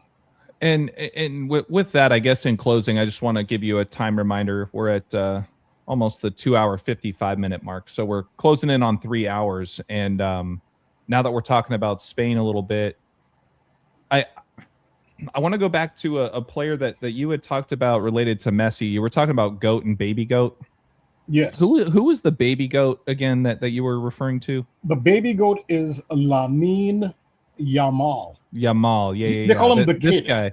They call him the kid, yeah. Yeah, that's right. But yeah, because it was coming back to me. I saw like a video that was, showing again that he was the baby in that photo. Yeah. Messi back in 2007. What we're talking a lot about, kind of the devil, and think about eggs and devil. You have deviled eggs. That's an interesting idea. Going back to the breakfast themes, but notice that his nickname is the Little Devil. I didn't even know that. Yeah, so it says right here, his nickname is El Demonier de Rocafonda, or El Diablo, which translates to the little devil from Rocafonda. I had no idea that was a nickname. I had no idea. Yeah, so I wanted to throw that in there, and then I thought there was. Let's see, hold on. Yeah, well, so I guess the last thing I'll just kind of leave it here. You know, he's still playing in the World Cup, and guess what number he wears? I'm sure you know. He wears 19. He wears a 19, right? Yep. We've been talking a lot about that 6, 7, and 19 tonight, and the satanic connections with that, and he's the little devil. I had no idea that was his nickname. Yeah. So that's a great find. It ties right into everything. So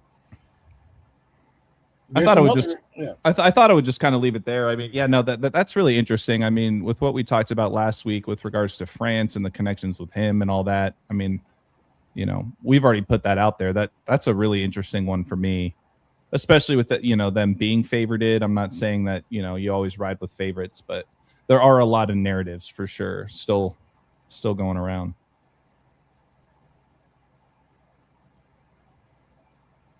Yeah, that's an amazing connection. I had no idea he was the devil. Yeah, it ties right into all this. Again, they're on opposite sides of the bracket too, Argentina and Spain. So wouldn't that be interesting? You know, goat versus baby goat. That's another possibility. You know what? That kind of reminds me of Super Bowl 55 when you had goat Tom Brady versus baby goat Pat Mahomes. Yeah, and the 55, that's the Satan number. Right. Right. Yeah, exactly. So I don't know. Another football connection there with goat versus baby goat. Also, especially because, you know, the following year after this year is going to be the year of the goat, right? Yeah. Also, Patrick Mahomes wears number 15. Again, he's in Kansas City. That's where England are based. Patrick Mahomes wears number 15. In tarot, the number 15 card is the devil. So that's a good comparison of Brady versus Mahomes as the goat and baby goat 55 and Satan 55. Yeah. Yep. Back in Super Bowl 55.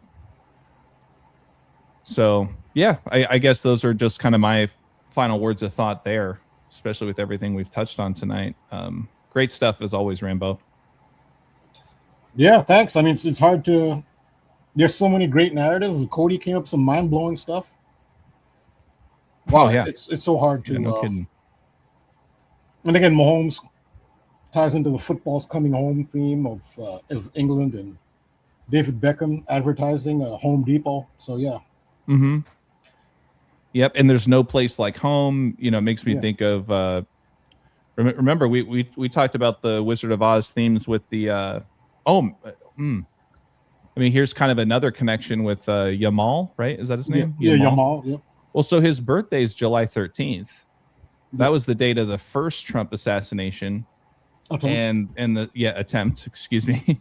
And the second attempt was when Oz Perlman, right, was performing at the Trump's White House Correspondents' Dinner. There's another one before that. That's the one at Florida where the guy in the pink shirt was at the golf club. That's right. Yeah, you've touched a lot on that one too. Yeah, I forgot about that one. Yeah. Okay, so the third one then. All I was going to say is that we were talking a little bit about those Wizard of Oz themes again as well, because Erica Kirk was at that Correspondents' Dinner as well, and she kept saying, "I just want to go home." Oh yeah, okay, yeah. You know. So, anyways, yeah, we'll leave it there.